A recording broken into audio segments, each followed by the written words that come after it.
Lost return. I don't know if anything happened down there, but we only have black in return now.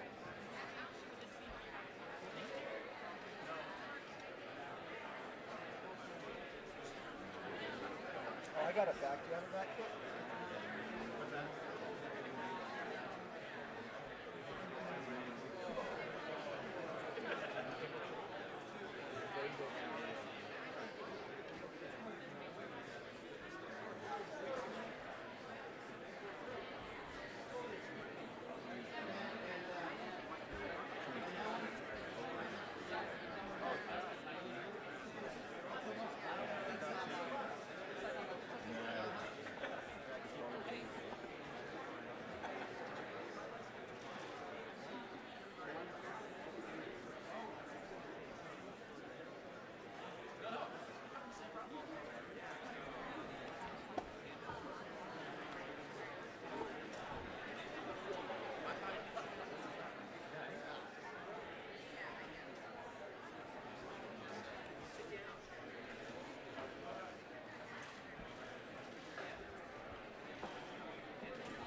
What's going to be your first question to Jim Comey today?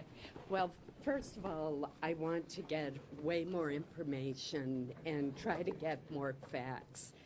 This has been an issue where continually the speculation has run ahead of the facts. Today, we finally get a chance to question directly a major character in this whole controversy. Celebrity now.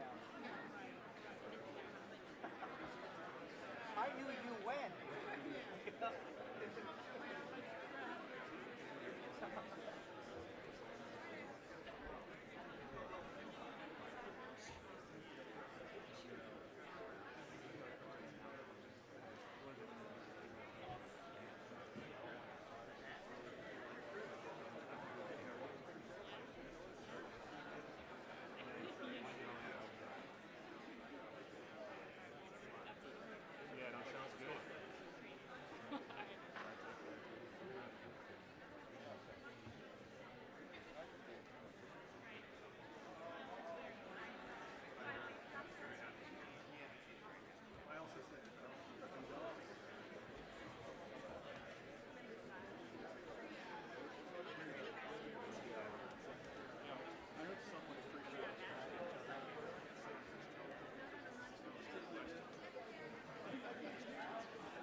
call this hearing to order.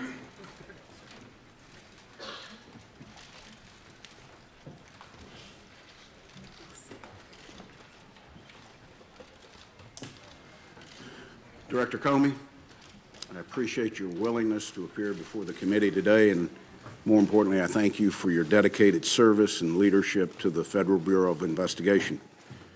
Your appearance today speaks to the trust we have built over the years, and I'm looking forward to a very open and candid discussion today. I'd like to remind my colleagues that we will reconvene in closed session at 1 p.m. today, and I ask that you reserve for that venue any questions that might get into classified information. The director has been very gracious with his time, but the vice chairman and I have worked out a very specific timeline for his commitment to be on the Hill, so we will do everything we can to meet that agreement. The Senate Select Committee on Intelligence exists to certify for the other 85 members of the United States Senate and the American people that the intelligence community is operating lawfully and has the necessary authorities and tools to accomplish its mission and keep America safe. Part of our mission, beyond the oversight we continue to provide to the intelligence community and its activities, is to investigate Russian interference in the 2016 U.S. elections. The committee's work continues. This hearing represents part of that effort. Jim, allegations have been swirling in the press for the last several weeks, and today's your opportunity to set the record straight. Yesterday, I read with interest your statement for the record, and I think it provides some helpful details surrounding your interactions with the President. It clearly lays out your understanding of those discussions, actions you took following each conversation, and your state of mind. I very much appreciate your candor, and I think it's helpful as we work through to determine the ultimate truth behind possible Russian interference in the 2016 elections.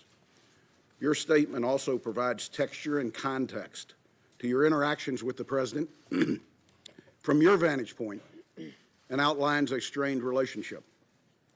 The American people need to hear your side of the story, just as they need to hear the President's descriptions of events. These interactions also highlight the importance of the committee's ongoing investigation. Our experienced staff is interviewing all relevant parties and some of the most sensitive intelligence in our country's possession. We will establish the facts, separate from rampant speculation, and lay them out for the American people to make their own judgment. Only then will we, as a nation, be able to move forward and to put this episode to rest. There are several outstanding issues not addressed in your statement that I hope you'll clear up for the American people today. Did the President's request for loyalty, your impression that the one-on-one dinner of January 27th was, and I quote, at least in part, an effort to create some sort of patronage relationship, or his March 30th phone call asking what you could do to lift the cloud of Russia investigation in any way, alter your approach of the FBI's investigation into General Flynn, or the broader investigation into Russia and possible links to the campaign? In your opinion, did potential Russian efforts to establish links with individuals in the Trump orbit rise to the level we could define as collusion, or was it a counterintelligence concern? There's been a significant public speculation about your decision-making related to the Clinton email investigation. Why did you decide to publicly announce FBI's recommendations that the Department of Justice not pursue criminal charges? You have described it as a choice between a bad decision and a worse decision.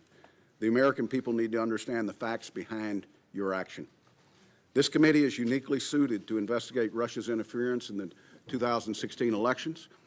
We also have a unified bipartisan approach to what is a highly charged partisan issue. Russian activities during 2016 election may have been aimed at one party's candidate, but as my colleague Senator Rubio says frequently, in 2018 and 2020, it could be aimed at anyone, at home or abroad. My colleague Senator Warner and I have worked in have worked to stay in lockstep on this investigation. We've had our differences on approach at times, but I've constantly stressed that we need to be a team, and I think Senator Warner agrees with me. We must keep these questions above politics and partisanship. It's too important to be tainted by anyone trying to score political points. With that, again, I welcome you, Director, and I turn to the Vice Chairman for any comments he might have. Well, thank you, Mr. Chairman. And let me start by, again, absolutely thanking all the members of the committee for the seriousness in which they've taken on this task. Mr. Comey, thank you for agreeing to come testify as part of this committee's investigation into Russia. I realize that this hearing has been obviously the focus of a lot of Washington in the last few days. But the truth is, many Americans who may be tuning in today probably haven't focused on every twist and turn of the investigation. So I'd like to briefly describe, at least from this senator's standpoint, what we already know and what we're still investigating. To be clear, this investigation is not about relitigating the election. It's not about who won or lost, and it sure as heck is not about Democrats versus Republicans. We're here because a foreign adversary attacked us right here at home, plain and simple.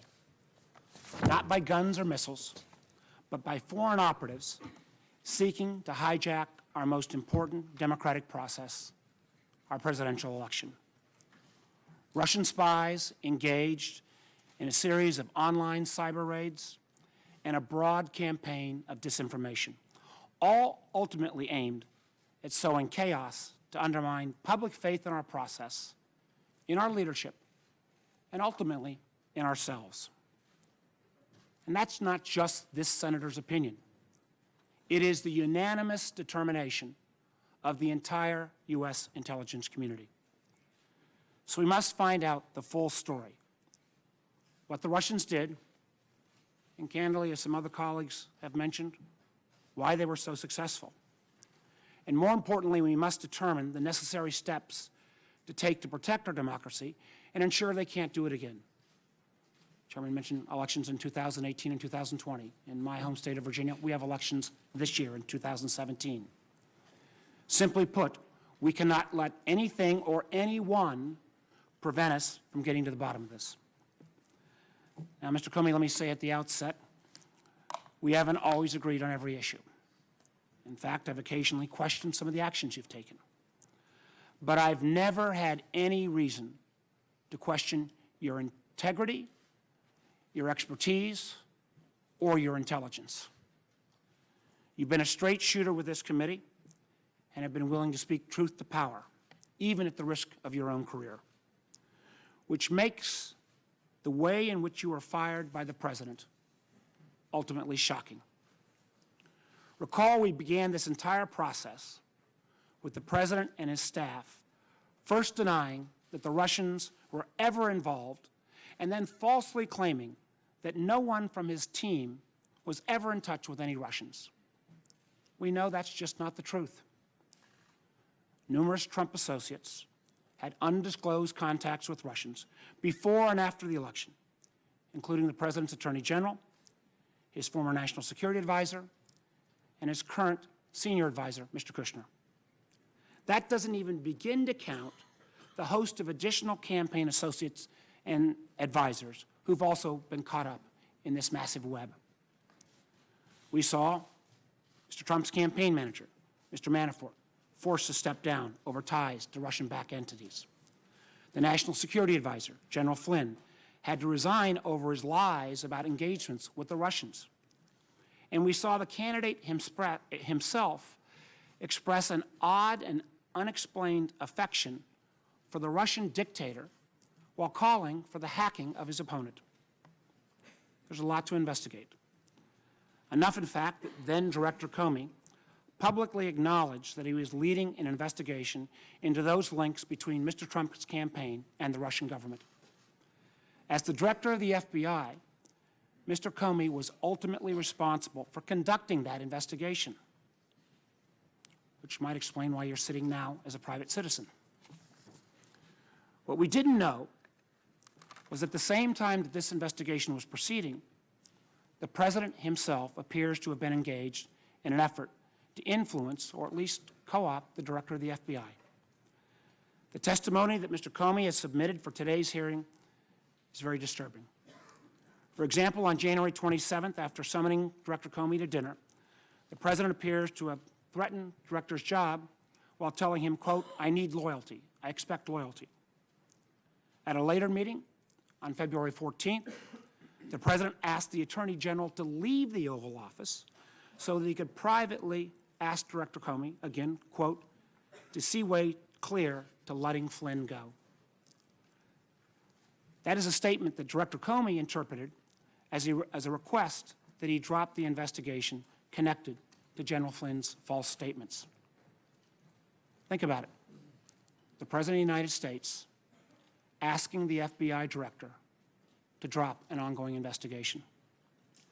And after that, the President called the FBI Director on 2 additional occasions, March 30th and April 11th, and asked him again, quote, "to lift the cloud on the Russia investigation." Now, Director Comey denied each of these improper requests.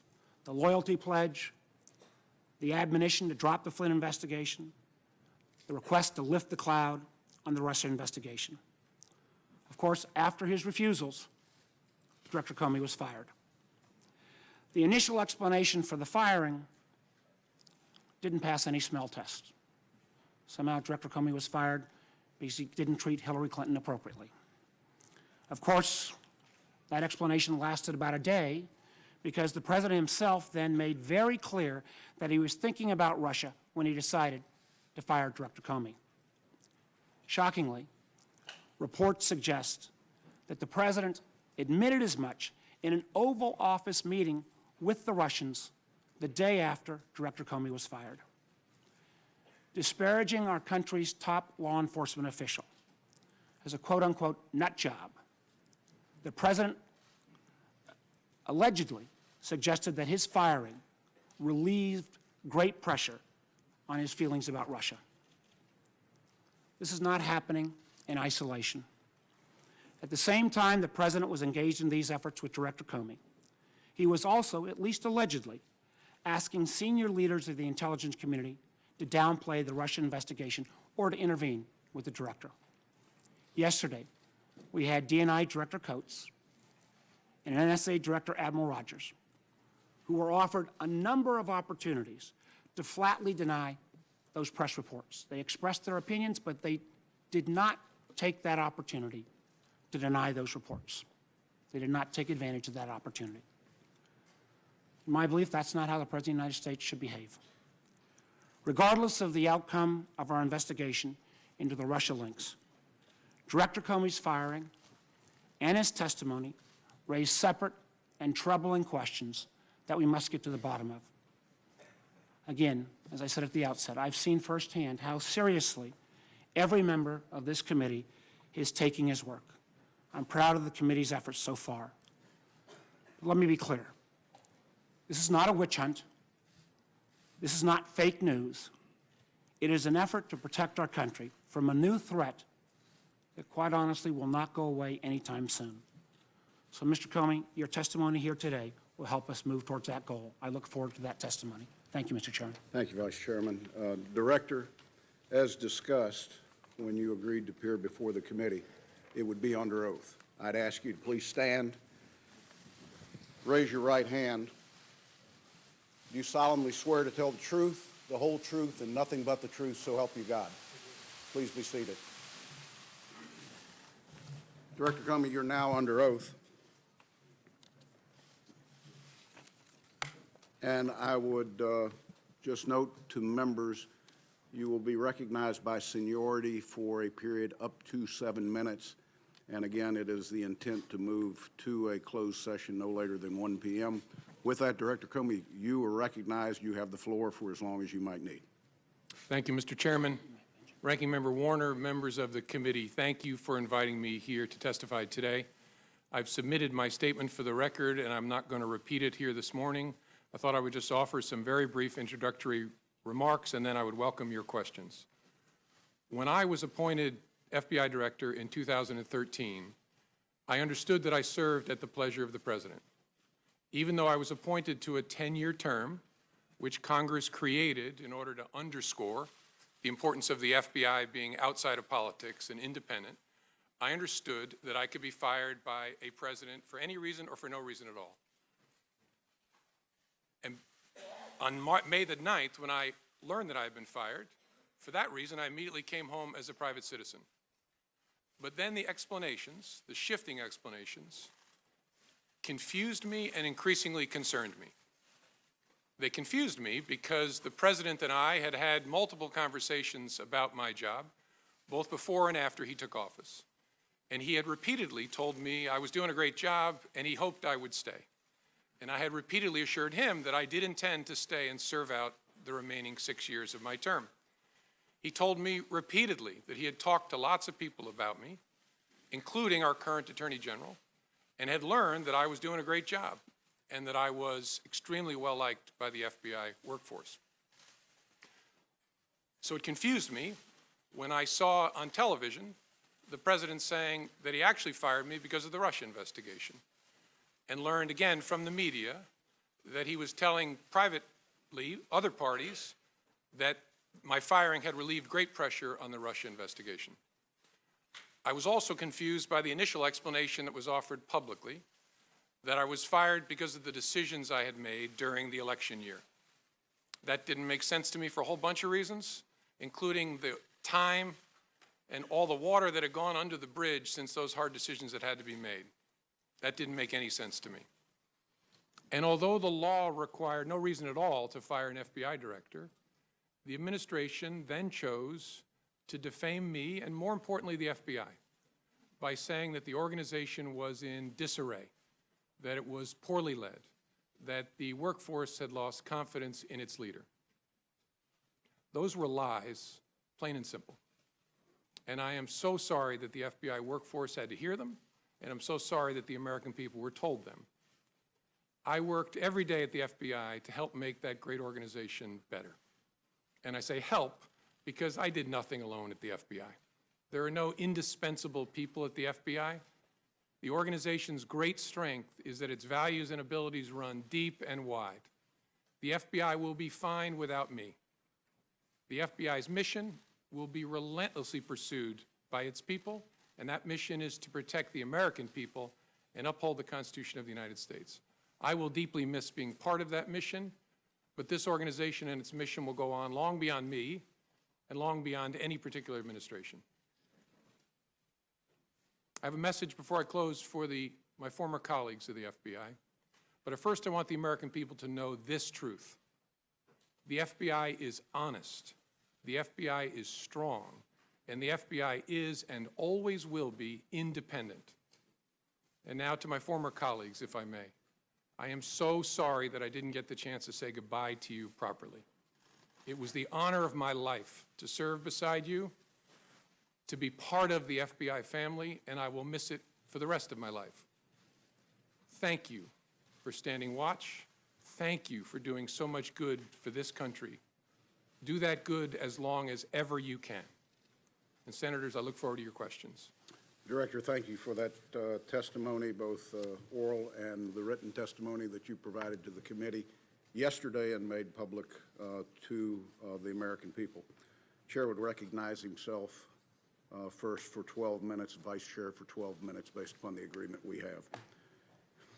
Director, did the Special Counsel's Office review and/or edit your written testimony? No. Do you have any doubt that Russia attempted to interfere in the 2016 elections? None. Do you have any doubt that the Russian government was behind the intrusions in the DNC and the DCCC systems and the subsequent leaks of that information? No, no doubt. Do you have any doubt that the Russian government was behind the cyber intrusion into state voter files? No. Do you have any doubt that officials of the Russian government were fully aware of these activities? No doubt. Are you confident that no votes cast in the 2016 presidential election were altered? I'm confident. By the time when I left as director, I had seen no indication of that whatsoever. Director Comey, did the president at any time ask you to stop the FBI investigation into Russian involvement in the 2016 U.S. elections? Not to my understanding, no. Did any individual working for this administration, including the Justice Department, ask you to stop the Russian investigation? No. Director, when the president requested that you, and I quote, let Flynn go, General Flynn had an unreported contact with the Russians, which is an offense. And if press accounts are right, there might have been discrepancies between facts and his FBI testimony. In your estimation, was General Flynn at that time in serious legal jeopardy? And in addition to that, do you sense that the president was trying to obstruct justice or just seek for a way for Mike Flynn to save face, given he had already been fired? Well, General Flynn at that point in time was in legal jeopardy. There was an open FBI criminal investigation of his statements in connection with the Russian contacts and the contacts themselves. And so that was my assessment at the time. I don't think it's for me to say whether the conversation I had with the president was an effort to obstruct. I took it as a very disturbing thing, very concerning, but that's a conclusion I'm sure the special counsel will work towards to try and understand what the intention was there and whether that's an offense. Director, is it possible that as part of this FBI investigation, the FBI could find evidence of criminality that is not tied to the 2016 elections, possible collusion, or coordination with Russians? Sure. So there could be something that just fits a criminal aspect to this that doesn't have anything to do with the 2016 election cycle. Correct. In any complex investigation, when you start turning over rocks, sometimes you find things that are unrelated to the primary investigation that are criminal in nature. Director Comey, you have been criticized publicly for the decision to present your findings on the email investigation directly to the American people. Have you learned anything since that time that would have changed what you said or how you chose to inform the American people? Honestly, no. I mean, it caused a whole lot of personal pain for me, but as I look back, given what I knew at the time and even what I've learned since, I think it was the best way to try and protect the justice institution, including the FBI.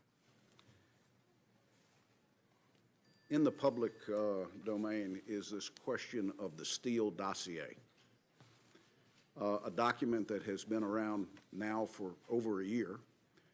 I'm not sure when the FBI first took possession of it, but the media had it before you had it and we had it. At the time of your departure from the FBI, was the FBI able to confirm any criminal allegations contained in the Steele document? Mr. Chairman, I don't think that's a question I can answer in an open setting because it goes into the details of the investigation.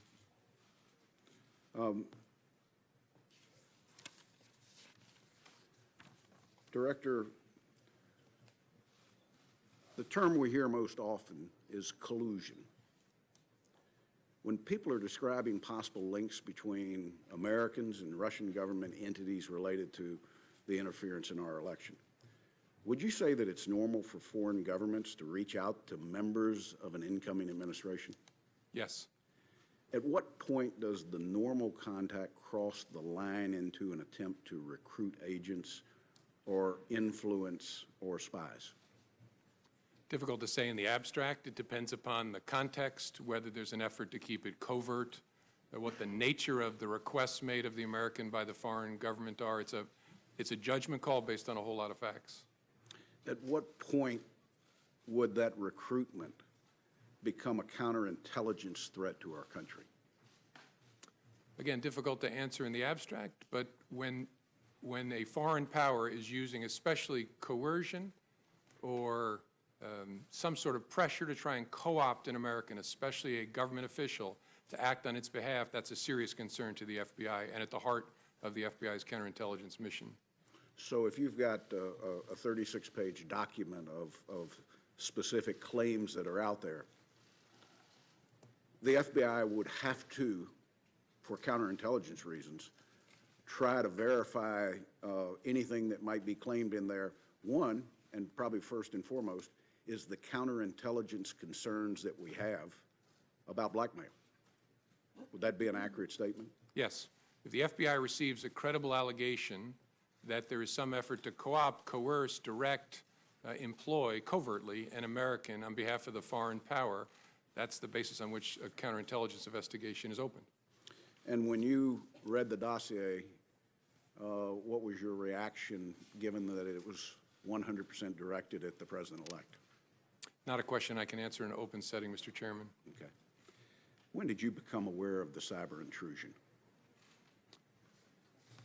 The first cyber, there's all kinds of cyber intrusions going on all the time. The first Russia-connected cyber intrusion I became aware of in the late summer of 2015. And in that time frame, there were more than the DNC and the DCCC that were targets. Correct. There was a massive effort to target government and non-governmental, near-governmental agencies like nonprofits. What would be the estimate of how many entities out there the Russians specifically targeted in that time frame? It's hundreds. I suppose it could be more than 1,000, but it's at least hundreds. When did you become aware that data had been exfiltrated? I'm not sure exactly. I think either late 15 or early 16. And did you, the director of the FBI, have conversations with the last administration about the risk that this posed? Yes. And share with us, if you will, what actions they took. Well, the FBI had already undertaken an effort to notify all the victims, and that's what we consider the entities that were attacked as part of this massive spear phishing campaign. And so we notified them in an effort to disrupt what might be ongoing. And then there was a series of continuing interactions with entities through the rest of 15 into 16. And then throughout 16, the administration was trying to decide how to respond to the intrusion activity that it saw. And the FBI, in this case, unlike other cases that you might investigate, did you ever have access to the actual hardware that was hacked, or did you have to rely on a third party to provide you the data that they had collected? In the case of the DNC, and I believe the DCCC, but I'm sure the DNC, we did not have access to the devices themselves. We got relevant forensic information from a private party, a high-class entity that had done the work, but we didn't get direct access. But no content? Correct. Isn't content an important part of the forensics from a counterintelligence standpoint? It is, although what was briefed to me by my folks, the people who were my folks at the time, is that they had gotten the information from the private party that they needed to understand the intrusion by the spring of 2016. Let me go back, if I can, very briefly, to the decision to publicly go out with your results on the email. Was your decision influenced by the Attorney General's Tarmac meeting with the former President Bill Clinton? Yes, in a ultimately conclusive way. That was the thing that capped it for me, that I had to do something separately to protect the credibility of the investigation, which meant both the FBI and the Justice Department. Were there other things that contributed to that that you can describe in an open session? There were other things that contributed to that. One significant item I can't. I know the committee's been briefed on. There's been some public accounts of it which are nonsense, but I understand the committee's been briefed on the classified facts. Probably the only other consideration that I guess I can talk about in an open setting is that at one point the Attorney General had directed me not to call it an investigation, but instead to call it a matter, which confused me and concerned me. But that was one of the bricks in the load that led me to conclude I have to step away from the department if we're to close this case credibly. Director, my last question. You're not only a seasoned prosecutor, you've led the FBI for years. You understand the investigative process. You've worked with this committee closely. and we're grateful to you because I think we've mutually built trust in what your organization does and what we do. Is there any doubt in your mind that this committee can carry out its oversight role in the 2016 Russian involvement in the elections in parallel with the now special counsel that's been set up? No, no doubt. It can be done. It requires lots of conversations, but Bob Mueller is one of this country's great, great pros, and I'm sure you all will be able to work it out with him to run it in parallel. I want to thank you once again. I want to turn to the Vice Chairman. Thank you, Mr. Chairman. And again, Director Comey, thank you for your service. And your comments to your FBI family, I know were heartfelt. Know that even though there are some in the administration who've tried to smear your reputation, you had Acting Director McCabe in public testimony a few weeks back and in public testimony yesterday reaffirm that the vast majority of the FBI community had great trust in your leadership and obviously trust in your integrity. I want to go through a number of the meetings that you referenced in your testimony. And let's start with the January 6th meeting in Trump Tower, where you went up with a series of officials to brief the president-elect on the Russia investigation. My understanding is you remained afterwards to brief him on, again, quote, some personally sensitive aspects of the information you relayed. Now, you said after that briefing, you felt compelled to document that conversation, that you actually started documenting it as soon as you got into the car. Now, you've had extensive experience at the Department of Justice and at the FBI. You've worked under presidents of both parties. What was it about that meeting that led you to determine that you needed to start putting down a written record? A combination of things. I think the circumstances, the subject matter, and the person I was interacting with. Circumstances first, I was alone with the President of the United States, or the President-elect, soon to be President. The subject matter, I was talking about matters that touch on the FBI's core responsibility and that relate to the President-elect personally. And then the nature of the person. I was honestly concerned that he might lie about the nature of our meeting, and so I thought it really important to document. That combination of things I'd never experienced before, but it led me to believe I got to write it down, and I got to write it down in a very detailed way. I think that's a very important statement you just made.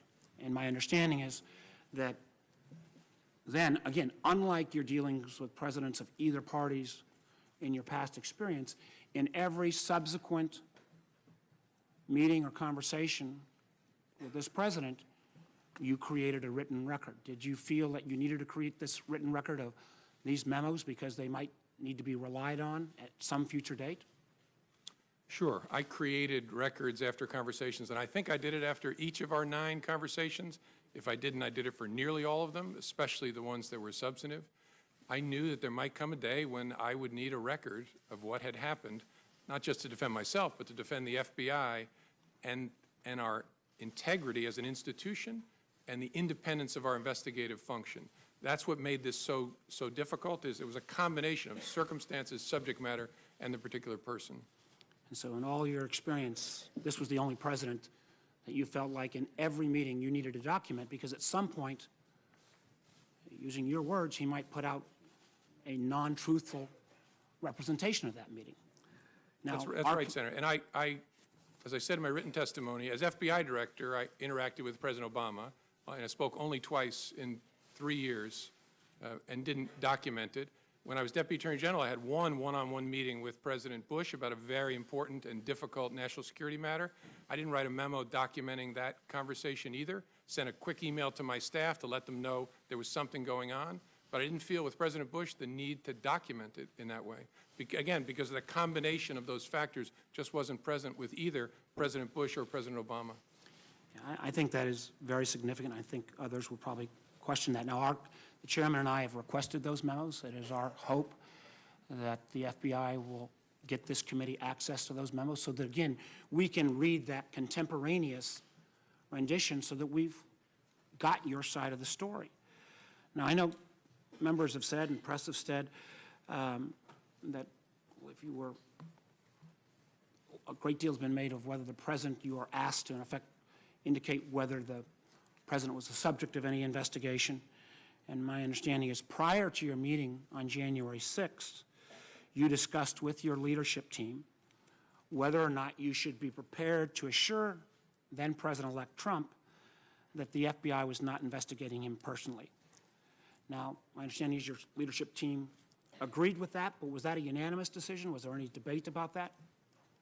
It wasn't unanimous. One of the members of the leadership team had a view that although it was technically true, we did not have a counterintelligence file case open on then President-elect Trump. His concern was because we're looking at the potential, again, that's the subject of the investigation, coordination between the campaign and Russia, because it was President Trump, President-elect Trump's campaign, this person's view was inevitably his behavior, his conduct will fall within the scope of that work, and so he was reluctant to make the statement that I made. I disagreed. I thought it was fair to say what was literally true. There is not a counterintelligence investigation of Mr. Trump, and I decided in the moment to say it, given the nature of our conversation. At that moment in time, did you ever revisit that as in these subsequent sessions?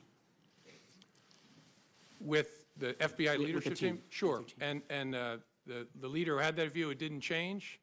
His view was still that it was probably, although literally true, his concern was it could be misleading because the nature of the investigation was such that it might well touch, obviously it would touch the campaign, and the person at the head of the campaign would be the candidate.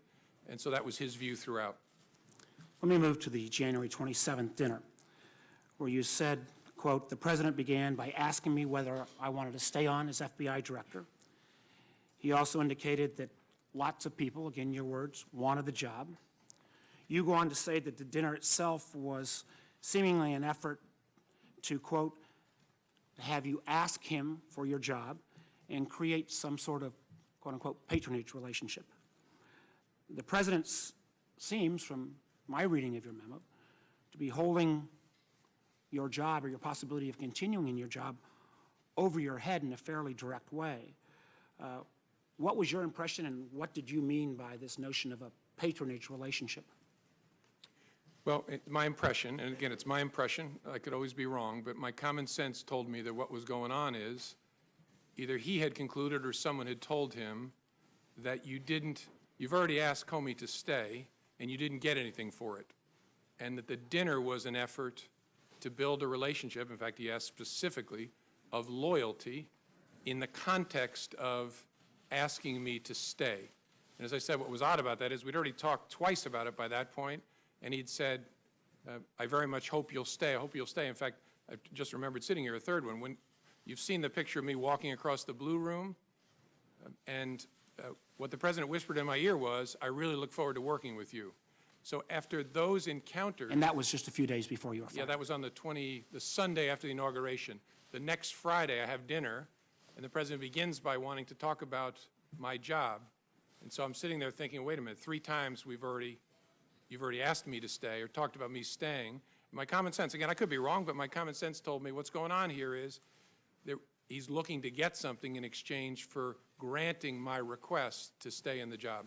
Again, we all understand, I was the governor, I had people work for me, but this constant request, and again, quoting you, him saying that he, despite you explaining your independence, he kept coming back to, I need loyalty, I expect loyalty. Had you ever had any of those kind of requests before from anyone else you'd worked for in the government? No. And what made me uneasy was, I'm, at that point, the director of the FBI. The reason that Congress created a 10-year term is so that the director is not feeling as if they're serving with political loyalty owed to any particular person. The statue of justice has a blindfold on because you're not supposed to be peeking out to see whether your patron is pleased or not with what you're doing. It should be about the facts and the law. That's why I became FBI director, to be in that kind of position. So that's why I was so uneasy. Well, let me move on. My time's running out. February 14th, again, it seems a bit strange. You were in a meeting, and your direct superior, the Attorney General, was in that meeting as well, yet the President asked everyone to leave, including the Attorney General to leave, before he brought up the matter of General Flynn. What was your impression of that type of action? And had you ever seen anything like that before? No. My impression was something big is about to happen. I need to remember every single word that is spoken. And again, I could be wrong. I'm 56 years old. I've been seen a few things. My sense was the Attorney General knew he shouldn't be leaving, which is why he was lingering. And I don't know Mr. Kushner well, but I think he picked up on the same thing. And so I knew something was about to happen that I needed to pay very close attention to. And I found it very interesting that in the memo that you wrote after this February 14th pull-aside, you made clear that you wrote that memo in a way that was unclassified. If you affirmatively made the decision to write a memo that was unclassified, was that because you felt at some point the facts of that meeting would have to come clean and come clear and actually be able to be cleared in a way that could be shared with the American people? Well, I remember thinking this is a very disturbing development, really important to our work. I need to document it and preserve it in a way, and this committee gets this, but sometimes when things are classified, it tangles them up. It's hard Amen. to share it within an investigative team. You have to be very careful about how you handle it for good reason. So my thinking was, if I write it in such a way that I don't include anything that would trigger a classification, that'll make it easier for us to discuss within the FBI and the government, and to hold on to it in a way that makes it accessible to us. Well, again, it's our hope, particularly since you're a pretty knowledgeable guy and you wrote this in a way that was unclassified, that this committee will get access to that unclassified document. I think it would be very important to our investigation. Let me just ask this in closing. How many ongoing investigations at any time does the FBI have? Tens of thousands. Tens of thousands. Did the President ever ask about any other ongoing investigation? No. Did he ever ask about you trying to interfere on any other investigation? No. I think, again, this speaks volumes. This doesn't even get to the questions around the phone calls about lifting the cloud. I know other members will get to that, but I really appreciate your testimony and appreciate your service to our nation. Thank you, Senator Warner. You know, I'm sitting here going through my contacts with him. I had one conversation with the President that was classified where he asked about an ongoing intelligence investigation. It was brief and entirely professional. But he didn't ask you to take any specific action on that, No. unlike what he had done vis-a-vis Mr. Flynn and the overall Russia investigation. Correct. Thank you, sir. Senator Risch. Thank you very much. Mr. Comey, thank you for your service. America needs more like you, and we really appreciate it. Yesterday, I got, and everybody got, the 7 pages of your direct testimony that's now part of the record here. And the first, I read it, then I read it again, and all I could think was, number one, how much I hated the class of legal writing when I was in law school. And you were the guy that probably got the A after reading this. So I find it clear, I find it concise, and having been a prosecutor for a number of years and handling hundreds, maybe thousands of cases and read police reports, investigative reports, this is as good as it gets, and I really appreciate that. Not only the conciseness and the clearness of it, but also the fact that you have things that were written down contemporaneously when they happened, and you actually put them in quotes, so we know exactly what happened, and we're not getting some rendition of it that's in your mind. So, Thank you, so sir. you're to be complimented for I had that. great parents and great teachers who beat that into me. That's obvious, sir. The chairman walked you through a number of things that the American people need to know and want to know. Number one, obviously, we all know about the active measures that the Russians have taken. I think a lot of people were surprised at this. Those of us that work in the intelligence community, it didn't come as a surprise, but now the American people know this, and it's good they know this because this is serious and it's a problem. I think, secondly, I gather from all this that you're willing to say now that while you were director, the President of the United States was not under investigation. Is that a fair statement? That's correct. All right. So that's a fact that we can rely on at this Yes, sir. Okay.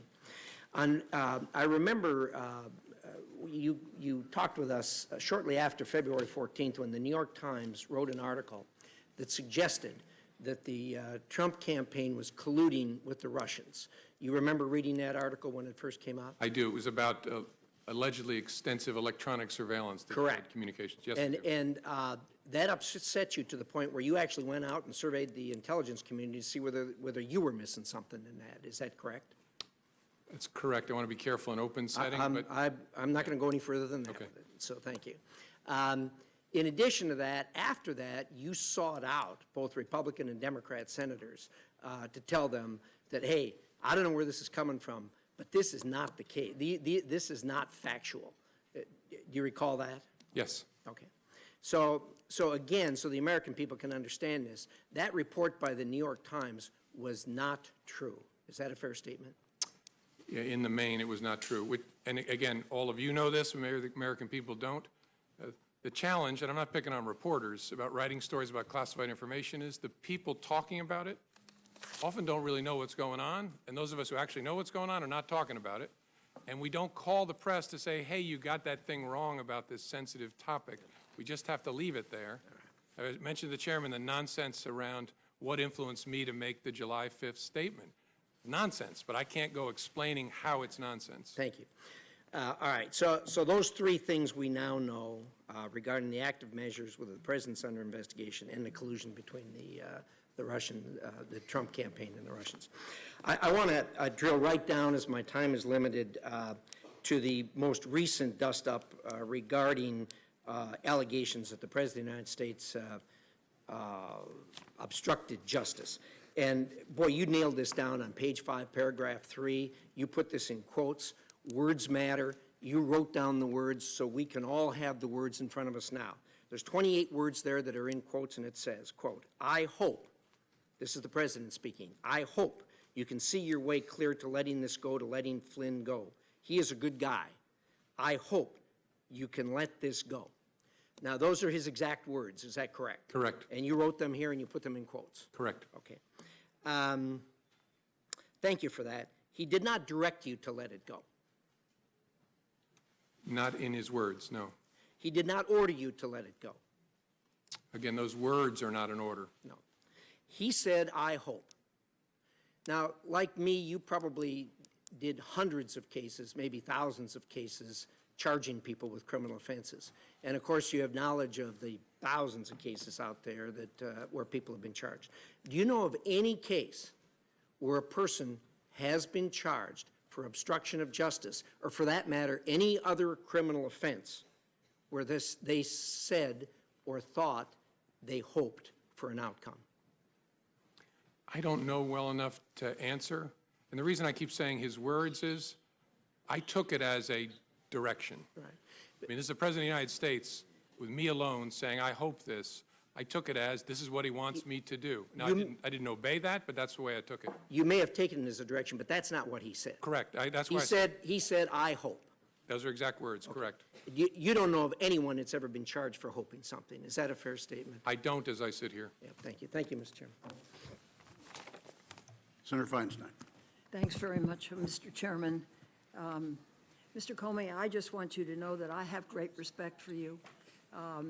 Senator Cornyn and I sit on the Judiciary Committee, so we have occasion to have you before us. And I know that you're a man of strength and integrity, and I really regret the situation that we all find ourselves in. I just want to say that. Let me begin with one overarching question. Why do you believe you were fired? Guess I don't know for sure. I believe I take the president at his word that I was fired because of the Russia investigation. Something about the way I was conducting it, the president felt created pressure on him that he wanted to relieve. Again, I didn't know that at the time, but I've watched his interview. I've read the press accounts of his conversations, so I take him at his word there. Now, look, I could be wrong. Maybe he's saying something that's not true, but I take him at his word, at least based on what I know now. Talk for a moment about his request that you pledge loyalty and your response to that and what impact you believe that had.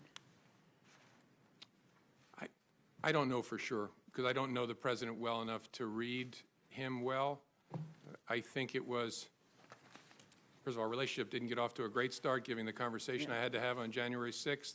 This was not this didn't improve the relationship because it was very, very awkward. He was asking for something, and I was refusing to give it. But again, I don't know him well enough to know how he reacted to that exactly. Do you believe the Russia investigation played a role? And why I was fired? Yes. Yes, because I've seen the president say so. Let's go to the Flynn issue. Senator Reich outlined, I hope you could see your way to letting Flynn go. He's a good guy. I hope you can let this go. But you also said in your written remarks, and I quote, that you had understood the president to be requesting that we drop any investigation of Flynn in connection with false statements about his conversations with the Russian ambassador in December, end quote. Please go into that with more detail. Well, the context and the president's words are what led me to that conclusion. As I said in my statement, I could be wrong, but Flynn had been forced to resign the day before. And the controversy around General Flynn at that point in time was centered on whether he had lied to the vice president about the nature of his conversations with the Russians, whether he had been candid with others in the course of that. And so that happens on the day before. On the 14th, the president makes specific reference to that. And so that's why I understood him to be saying that what he wanted me to do was drop any investigation connected to Flynn's account of his conversations with the Russians. Now, here's the question. You're big, you're strong. I know the Oval Office, and I know what happens to people when they walk in. There is a certain amount of intimidation. But why didn't you stop and say, Mr. President, this is wrong. I cannot discuss this with you? It's a great question. Maybe if I were stronger, I would have. I was so stunned by the conversation that I just took it in. And the only thing I could think to say, because I was playing in my mind, because I was going to remember every word he said, I was playing in my mind, what should my response be? And that's why I very carefully chose the words. And look, I've seen the tweet about tapes. Lordy, I hope they're tapes. I remember saying, I agree he's a good guy, as a way of saying I'm not agreeing with what you just asked me to do. Again, maybe other people would be stronger in that circumstance, but that's how I conducted myself. I hope I'll never have another opportunity. Maybe if I did it again, I would do it better. You described 2 phone calls that you received from President Trump, one on March 30 and one on April 11, where he, quote, described the Russia investigation as a cloud that was impairing his ability, end quote, as president, and asked you, quote, to lift the cloud, end quote. How did you interpret that? And what did you believe he wanted you to do? I interpreted that as he was frustrated that the Russia investigation was taking up so much time and energy. I think he meant of the executive branch, but in the public square in general, and it was making it difficult for him to focus on other priorities of his. But what he asked me was actually narrower than that. So I think what he meant by the cloud, and again, I could be wrong, but what I think he meant by the cloud was the entire investigation is taking up oxygen and making it hard for me to focus on the things I want to focus on. The ask was to get it out that I, the president, am not personally under investigation. After April 11th, did he ask you more ever about the Russia investigation? Did he ask you any questions? We never spoke again after April 11th. You told the president, I would see what we could do. What did you mean? That was kind of a slightly cowardly way of trying to avoid telling him we're not going to do that, that I would see what we could do. It was a way of kind of getting off the phone, frankly. And then I turned and handed it to the acting Deputy Attorney General, Mr. Bente. So I wanted to go into that.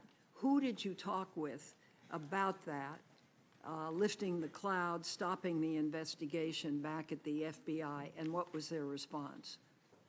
Well, the FBI, during one of the 2 conversations, I'm not remembering exactly, I think the first, my chief of staff was actually sitting in front of me, and heard my end of the conversation because the president's call was a surprise. And I discussed the lifting the cloud and the request with the senior leadership team, who typically, and I think in all these circumstances, was the deputy director, my chief of staff, the general counsel, the deputy director's chief counsel, and I think in a number of circumstances, the number 3 in the FBI, and a few of the conversations included the head of the National Security Branch. So that group of us that lead the FBI when it comes to national security. Okay, you have the President of the United States asking you to stop an investigation that's an important investigation. What was the response of your colleagues? I think they were as shocked and troubled by it as I was. Some said things that led me to believe that. I don't remember exactly, but the reaction was similar to mine. They're all experienced people who had never experienced such a thing. So they were very concerned. And then the conversation turned to about, so what should we do with this information? And that was a struggle for us because we are the leaders of the FBI, so it's been reported to us in that I heard it and now I've shared it with the leaders of the FBI. Our conversation was, should we share this with any senior officials at the Justice Department? Our absolute primary concern was we can't infect the investigative team. We don't want the agents and analysts working on this to know the President of the United States has asked, and when it comes from the President, I took it as a direction, to get rid of this investigation because we're not going to follow that request. And so we decided we got to keep it away from our troops, but is there anybody else we ought to tell at the Justice Department? And as I laid out in my statement, we considered whether to tell the Attorney General, decided that didn't make sense because we believed, rightly, that he was shortly going to recuse. There were no other Senate-confirmed leaders in the Justice Department at that point. The Deputy Attorney General was Mr. Bente, who was acting and going to be shortly in that seat. And we decided the best move would be to hold it, keep it in a box, document it as we had already done, and then this investigation is going to go on, figure out what to do with it down the road. Is there a way to corroborate this? Our view at the time was, look, it's your word against the President's. There's no way to corroborate this. My view of that changed when the prospect of tapes was raised, but that's how we thought about it then. Thank you, Mr. Chairman. Senator Rubio. Thank you. Director Comey, the meeting in the Oval Office where he made the request about Mike Flynn, was that the only time he asked you to hopefully let it go? Yes. And in that meeting, as you understood it, he was asking not about the general Russia investigation. He was asking very specifically about the jeopardy that Flynn was in himself. That's how I understood it. Yes, sir. And as you perceived it, while it was a request that you hoped you did away with it, you perceived it as an order, given his position, the setting, and the like, and some of the circumstances. Yes. At the time, did you say anything to the President about that is not an appropriate request, or did you tell the White House counsel that is not an appropriate request? Someone needs to go tell the President that he can't do these things? I didn't, no. Okay. Why? I don't know. I think, as I said earlier, I think the circumstances were such that I was a bit stunned and didn't have the presence of mind. And I don't know, I don't want to make you sound like I'm Captain Courageous. I don't know whether, even if I had the presence of mind, I would have said to the President, sir, that's wrong. I don't know whether I would have. Okay. But in the moment, it didn't come to my mind. What came to my mind is be careful what you say. And so I said, I agree Flynn is a good guy. So on the cloud, we keep talking about this cloud. You perceive the cloud to be the Russian investigation in general. Yes, sir. Right? But his specific ask was that you would tell the American people what you had already told him, what you had already told the leaders of Congress, both Democrats and Republicans, that he was not personally under investigation. Yes, sir. In fact, he was asking you to do what you have done here today. Correct. Yes, sir. Okay. And again, at that setting, did you say to the President that it would be inappropriate for you to do so, and then talk to the White House counsel or anybody, so hopefully they would talk to him and tell him that he couldn't do this? First time I said, I'll see what we can do. Second time, I explained how it should work, that the White House counsel should contact the Deputy Attorney General. You told him the President said, okay, I think that's what I'll do. And just to be clear, for you to make a public statement that he was not under investigation would not have been illegal, but you felt it made no sense because it could potentially create a duty to correct if circumstances changed. Yes, sir. We wrestled with it before my testimony where I confirmed that there was an investigation, and there were two primary concerns. One was it creates a duty to correct, which I've lived before, and you want to be very careful about doing that.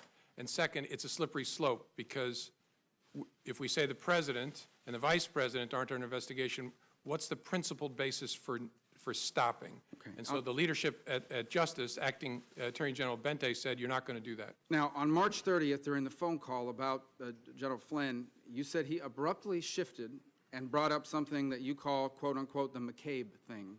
Specifically, the McCabe thing, as you understood it, was that McCabe's wife had received campaign money from what I assume means Terry McAuliffe. Yes, sir. Who That's was what I very was. close to the Clintons. And so why had the president at any point in time expressed to you concern, opposition, potential opposition to McCabe? I don't like this guy because he got money from someone that's close to Clinton. He had asked me during previous conversations about Andy McCabe and said, in essence, how's he going to be with me as president? I was pretty rough on him on the campaign trail. He was rough on McCabe? He was rough, by his own account. He said he was rough on McCabe and Mrs. McCabe on the campaign trail. How's he going to be? And I assured the president, Andy is a total pro. No issue at all. You got to know the people of the FBI. They are not. So then the president turns to you and says, remember, I never brought up the McCabe thing because you said he was a good guy. Did you perceive that to be a statement that I took care of you, I didn't do something because you told me he was a good guy, so now, I'm asking you potentially for something in return? Is that how you perceived it? I wasn't sure what to make of it, honestly. That's possible, but it was so out of context that I didn't have a clear view of what it was. Now, on a number of occasions here, you bring up, let's talk now about the general Russia investigation, okay? In page 6 of your testimony, you say, the first thing you say is, he asked what we could do to, quote-unquote, lift the cloud, the general Russia investigation, and you responded that we were investigating the matter as quickly as we could and that there would be great benefit if we didn't find anything to having done the work well, and he agreed. He reemphasized the problems it was causing him, but he agreed. So in essence, the president agreed with your statement that it would be great if we could have an investigation, all the facts came out, and we found nothing. So he agreed that that would be ideal, but this cloud is still messing up my ability to do the rest of my agenda. Is that an accurate assessment of? Yes, sir. He actually went farther than that. He said, and if some of my satellites did something wrong, it'd be good to find that out. Well, that's the second part, and that is the satellites. He said if one of my satellites, I imagine by that he meant some of the other people surrounding his campaign did something wrong, it would be great to know that as well. Yes, sir. That's what he said. So are those the only two instances in which that sort of back and forth happened, where the president was basically saying, and I'm paraphrasing here, it's okay, do the Russia investigation. I hope it all comes out. I have nothing to do with anything Russia. It'd be great if it all came out, if people around me were doing things that were wrong. Yes, as I recorded it accurately there, that was the sentiment he was expressing. Yes, sir. So what it comes down to is the president has asked three things of you. He asked for your loyalty, and you said you would be loyally honest. Honestly loyal. Honestly loyal. He asked you on one occasion to let the Mike Flynn thing go because he was a good guy. By the way, you're aware that he said the exact same thing in the press the next day. He's a good guy, he's been treated unfairly, et cetera, et cetera. So I imagine your FBI agents read that. I'm sure they did. The president's wishes were known to them, certainly by the next day when he had a press conference with the prime minister. But going back, the three requests were, number one, be loyal. Number two, let the Mike Flynn thing go. He's a good guy. He's been treated unfairly. And number three, can you please tell the American people what these leaders in Congress already know, what you already know, what you've told me 3 times, that I'm not personally under investigation? Those are the 3 things he asked. Yes, sir. You know, this investigation is full of leaks left and right. I mean, we've learned more from the newspapers sometimes than we do from our open hearings, for sure. You ever wonder why, of all the things in this investigation, the only thing that's never been leaked is the fact that the president was not personally under investigation, despite the fact that both Democrats and Republicans and the leadership of Congress knew that and have known that for weeks? I don't know. I find matters that are briefed to the Gang of 8 are pretty tightly held, in my experience. Finally, who are those senior leaders at the FBI that you shared these conversations with? As I said in response to Senator Feinstein's question, Deputy Director, my Chief of Staff, General Counsel, the Deputy Director's Chief Counsel, and then more often than not, the number 3 person at the FBI who's the Associate Deputy Director, and then quite often the head of the National Security Branch. Senator Wyden. Thank you, Mr. Chairman. Mr. Comey, welcome. You and I have had significant policy differences over the years, particularly protecting Americans' access to secure encryption. But I believe the timing of your firing stinks. And yesterday you put on the record testimony that demonstrates why the odor of presidential abuse of power is so strong. Now to my questions. In talking to Senator Warner about this dinner that you had with the president, I believe January 27th, all in one dinner, the president raised your job prospects, he asked for your loyalty, and denied allegations against him. All took place over one supper. Now, you told Senator Warner that the president was looking to, quote, get something. Looking back, did that dinner suggest that your job might be contingent on how you handled the investigation? I don't know that I'd go that far. I got the sense my job would be contingent upon how he felt excuse me, how he felt I conducted myself and whether I demonstrated loyalty. But I don't know whether I go so far as to connect it to the investigation. You said the president was trying to create some sort of patronage relationship. In a patronage relationship, isn't the underling expected to behave in a manner consistent with the wishes of the boss? Yes. Okay. Or at least consider how what you're doing will affect the boss as a significant consideration. Let me turn to the Attorney General. In your statement, you said that you and the FBI leadership team decided not to discuss the president's actions with Attorney General Sessions, even though he had not recused himself. What was it about the Attorney General's own interactions with the Russians or his behavior with regard to the investigation that would have led the entire leadership of the FBI to make this decision? Our judgment, as I recall, was that he was very close to and inevitably going to recuse himself for a variety of reasons. We also were aware of facts that I can't discuss in an open setting that would make his continued engagement in a Russia-related investigation problematic. And so we were convinced, and in fact, I think we'd already heard that the career people were recommending that he recuse himself, that he was not going to be in contact with Russia-related matters much longer. And that turned out to be the case. How would you characterize Attorney General Sessions' adherence to his recusal, in particular with regard to his involvement in your firing, which the president has acknowledged was because of the Russian investigation? That's a question I can't answer. I think it's a reasonable question. If, as the president said, I was fired because of the Russia investigation, why was the Attorney General involved in that chain? I don't know. And so I don't have an answer for the question. Your testimony was that the president's request about Flynn could infect the investigation. Had the president got what he wanted and what he asked of you, what would have been the effect on the investigation? Well, we would have closed any investigation of General Flynn in connection with his statements about and encounters with Russians in the late part of December. So we would have dropped an open criminal investigation.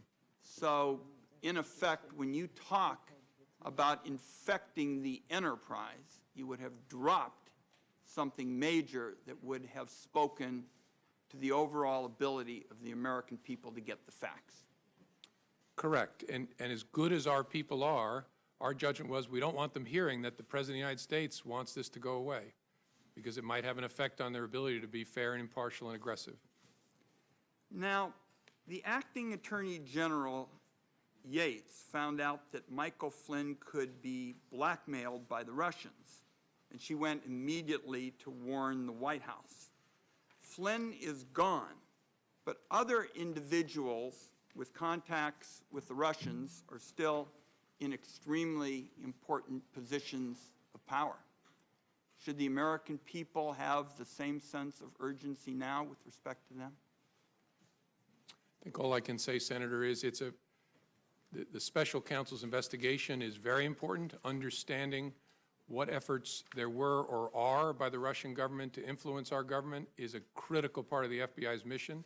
So, and you've got the right person in Bob Mueller to lead it. So it's a very important piece of work. Vice President Pence was the head of the transition. To your knowledge, was he aware of the concerns about Michael Flynn prior to or during General Flynn's tenure as National Security Advisor? I don't, you're asking, including up to the time when Flynn was forced to resign? My understanding is that he was, and I'm trying to remember where I get that understanding from. I think from Acting Attorney General Yates. So, former Acting Attorney General Yates testified that concerns about General Flynn were discussed with the intelligence community. Would that have included anyone at the CIA or Dan Coates's office, the DNI? I would assume yes. Michael Flynn resigned 4 days after Attorney General Sessions was sworn in. Do you know if the Attorney General was aware of the concerns about Michael Flynn during that period? I don't, as I sit here. I don't recall that he was. I could be wrong, but I don't remember that he was. And finally, let's see if you can give us some sense of who recommended your firing. Besides the letters from the Attorney General, the Deputy Attorney General, do you have any information on who may have recommended or have been involved in your firing? I don't. Okay. Thank you, Mr. Chairman. Senator Collins. Thank you, Mr. Chairman. Mr. Comey, let me begin by thanking you for your voluntary compliance with our request to appear before this committee and assist us in this very important investigation. I want first to ask you about your conversations with the president, the 3 conversations in which you told him that he was not under investigation. The first was during your January 6th meeting, according to your testimony, in which it appears that you actually volunteered that assurance. Is that correct? That's correct. Did you limit that statement to counterintelligence investigations, or were you talking about any kind of FBI investigation? I didn't use the term counterintelligence. I was speaking to him and briefing him about some salacious and unverified material. It was in the context of that he had a strong and defensive reaction about that not being true, and my reading of it was important for me to assure him we were not personally investigating him, and so the context then was actually narrower, focused on what I just talked to him about. But it was very important because it was first true, and second, I was worried very much about being in kind of a J. Edgar Hoover type situation. I didn't want him thinking that I was briefing him on this to sort of hang it over him in some way. I was briefing him on it because we had been told by the media it was about to launch. We didn't want to be keeping that from him, and if there was he needed to know this was being said. But I was very keen not to leave him with an impression that the Bureau was trying to do something to him, and so that's the context in which I said, sir, we're not personally investigating you. And that's why you volunteered the information. Yes, ma'am. Correct. Then on the January 27th dinner, you told the president that he should be careful about asking you to investigate because, quote, you might create a narrative that we are investigating him personally, which we weren't.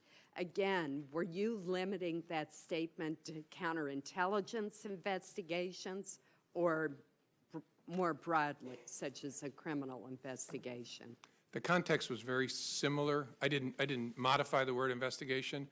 It was, again, he was reacting strongly again to that unverified material, saying, I'm tempted to order you to investigate it. And that, in the context of that, I said, sir, you want to be careful about that because it might create a narrative we're investigating you personally.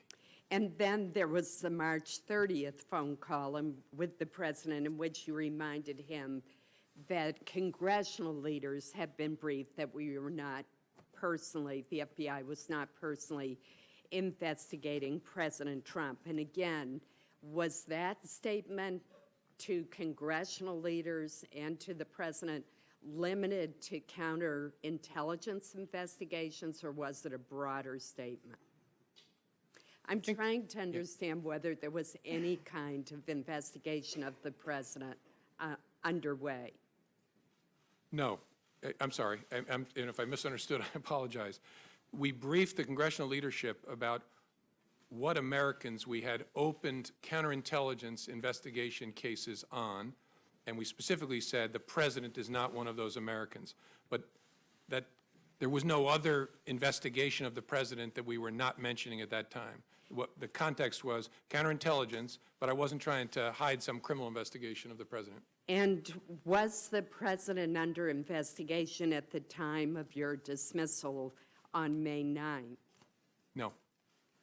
I'd like to now turn to the conversations with the president about Michael Flynn, which have been discussed at great length. And first, let me make very clear that the president never should have cleared the room, and he never should have asked you, as you reported, to let it go, to let the investigation go. But I remain puzzled by your response. Your response was, I agree that Michael Flynn is a good guy. You could have said, Mr. President, this meeting is inappropriate. This response could compromise the investigation. You should not be making such a request. It's fundamental to the operation of our government that the FBI be insulated from this kind of political pressure. And you've talked a bit today about that you were stunned by the president making the request. But my question to you is, later on, upon reflection, did you go to anyone at the Department of Justice and ask them to call the White House counsel's office and explain that the president had to have a far better understanding and appreciation of his role vis-a-vis the FBI? In general, I did. I spoke to the Attorney General, and I spoke to the new Deputy Attorney General, Mr. Rosenstein, when he took office, and explained my serious concern about the way in which the president is interacting, especially with the FBI. And I specifically, as I said in my testimony, told the Attorney General, it can't happen that you get kicked out of the room and the president talks to me. But look, in the room, but why didn't we raise the specific? It was of investigative interest to us to try and figure out, so what just happened with the president's request? So I would not have wanted to alert the White House that it had happened until we figured out, what are we going to do with this investigatively? Your testimony was that you went to Attorney General Sessions and said, don't ever leave me alone with him again. Are you saying that you also told him that he had made a request that you let it go with regard to part of the investigation of Michael Flynn? No, I specifically did not. I did not. You mentioned that from your very first meeting with the president, you decided to write a memo memorializing the conversation. What was it about that very first meeting that made you write a memo when you had not done that with two previous presidents? As I said, a combination of things. A gut feeling is an important overlay on but the circumstances, that I was alone, the subject matter, and the nature of the person that I was interacting with, and my read of that person. And yeah, and really just a gut feel laying on top of all of that, it's going to be important to protect this organization that I make records of this. And finally, did you show copies of your memos to anyone outside of the Department of Justice? Yes. And to whom did you show copies? I asked, President tweeted on Friday after I got fired that I better hope there's not tapes. I woke up in the middle of the night on Monday night, because it didn't dawn on me originally, that there might be corroboration for our conversation. There might be a tape. And my judgment was I needed to get that out into the public square. And so I asked a friend of mine to share the content of the memo with a reporter. Didn't do it myself for a variety of reasons, but I asked him to because I thought that might prompt the appointment of a special counsel. And so I asked a close friend of mine to do it. And was that Mr. Wittes? No, no. Who was that? A good friend of mine who's a professor at Columbia Law School. Thank you. Senator Heinrich. Mr. Comey, prior to January 27th of this year, have you ever had a one-on-one meeting or a private dinner with a president of the United States? No. I met dinner, no. I had 2 one-on-ones with President Obama that I laid out in my testimony, once to talk about law enforcement issues, law enforcement and race, which was an important topic throughout for me and for the president, and then once, very briefly, for him to say goodbye. Were those brief interactions? No. The one about law enforcement and race and policing, we spoke for probably over an hour, just the 2 of us. How unusual is it to have a one-on-one dinner with the president? Did that strike you as odd? Yeah, so much so that I assumed there would be others, that he couldn't possibly be having dinner with me alone. Do you have an impression that if you had found, if you had behaved differently in that dinner, and I am quite pleased that you did not, but if you had found a way to express some sort of expression of loyalty or given some suggestion that the Flynn criminal investigation might be pursued less vigorously, do you think you would have still been fired? I don't know. It's impossible to say looking back. I don't know. But you felt like those 2 things were directly relevant to your the kind of relationship that the president was seeking to establish with you? Sure, yes. Yeah. The president has repeatedly talked about the Russian investigation into the U.S. Or Russia's involvement in the U.S. election cycle as a hoax and as fake news. Can you talk a little bit about what you saw as FBI director, and obviously only the parts that you can share in this setting, that demonstrate how serious this action actually was and why there was an investigation in the first place? Yes, sir. There should be no fuzz on this whatsoever. The Russians interfered in our election during the 2016 cycle. They did it with purpose, they did it with sophistication, they did it with overwhelming technical efforts, and it was an active measures campaign driven from the top of that government. There is no fuzz on that. It is a high confidence judgment of the entire intelligence community, and the members of this committee have seen the intelligence. It's not a close call. That happened. That's about as unfake as you can possibly get, and is very, very serious, which is why it's so refreshing to see a bipartisan focus on that, because this is about America, not about any particular party. So that was a hostile act by the Russian government against this country? Yes, sir. Did the president, in any of those interactions that you've shared with us today, ask you what you should be doing or what our government should be doing or the intelligence community to protect America against Russian interference in our election system?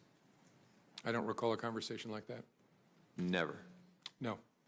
Do you find it odd? Not with President Trump. Right. I attended a fair number of meetings on that with President Obama. Do you find it odd that the president seemed unconcerned by Russia's actions in our election? I can't answer that because I don't know what other conversations he had with other advisors or other intelligence community leaders. So I just don't know sitting here. Did you have any interactions with the president that suggested he was taking that hostile action seriously? I don't remember any interactions with the president other than the initial briefing on January the 6th. I don't remember, could be wrong, but I don't remember any conversations with him at all about that. As you're very aware, it was only the 2 of you in the room for that dinner. You've told us that the president asked you to back off the Flynn investigation. The president told a reporter. Not in that dinner. Fair enough. told the reporter he never did that. You've testified that the president asked for your loyalty in that dinner. The White House denies that. A lot of this comes down to who should we believe. Do you want to say anything as to why we should believe you? Probably, my mother raised me not to say things like this about myself, so I'm not gonna. I think people should look at the whole body of my testimony, because as I used to say to juries, that when I talked about a witness, you can't cherry pick it. You can't say, I like these things he said, but on this, he's a dirty, rotten liar. Right. You got to take it all together, and I've tried to be open and fair and transparent and accurate. A really significant fact to me is, so why did he kick everybody out of the Oval Office? Why would you kick the Attorney General, the President, the Chief of Staff out to talk to me if it was about something else? And so that to me, as an investigator, is a very significant fact. And as we look at testimony or as communication from both of you, we should probably be looking for consistency. Well, in looking at any witness, you look at consistency, track record, demeanor, record over time, that sort of thing. Thank you.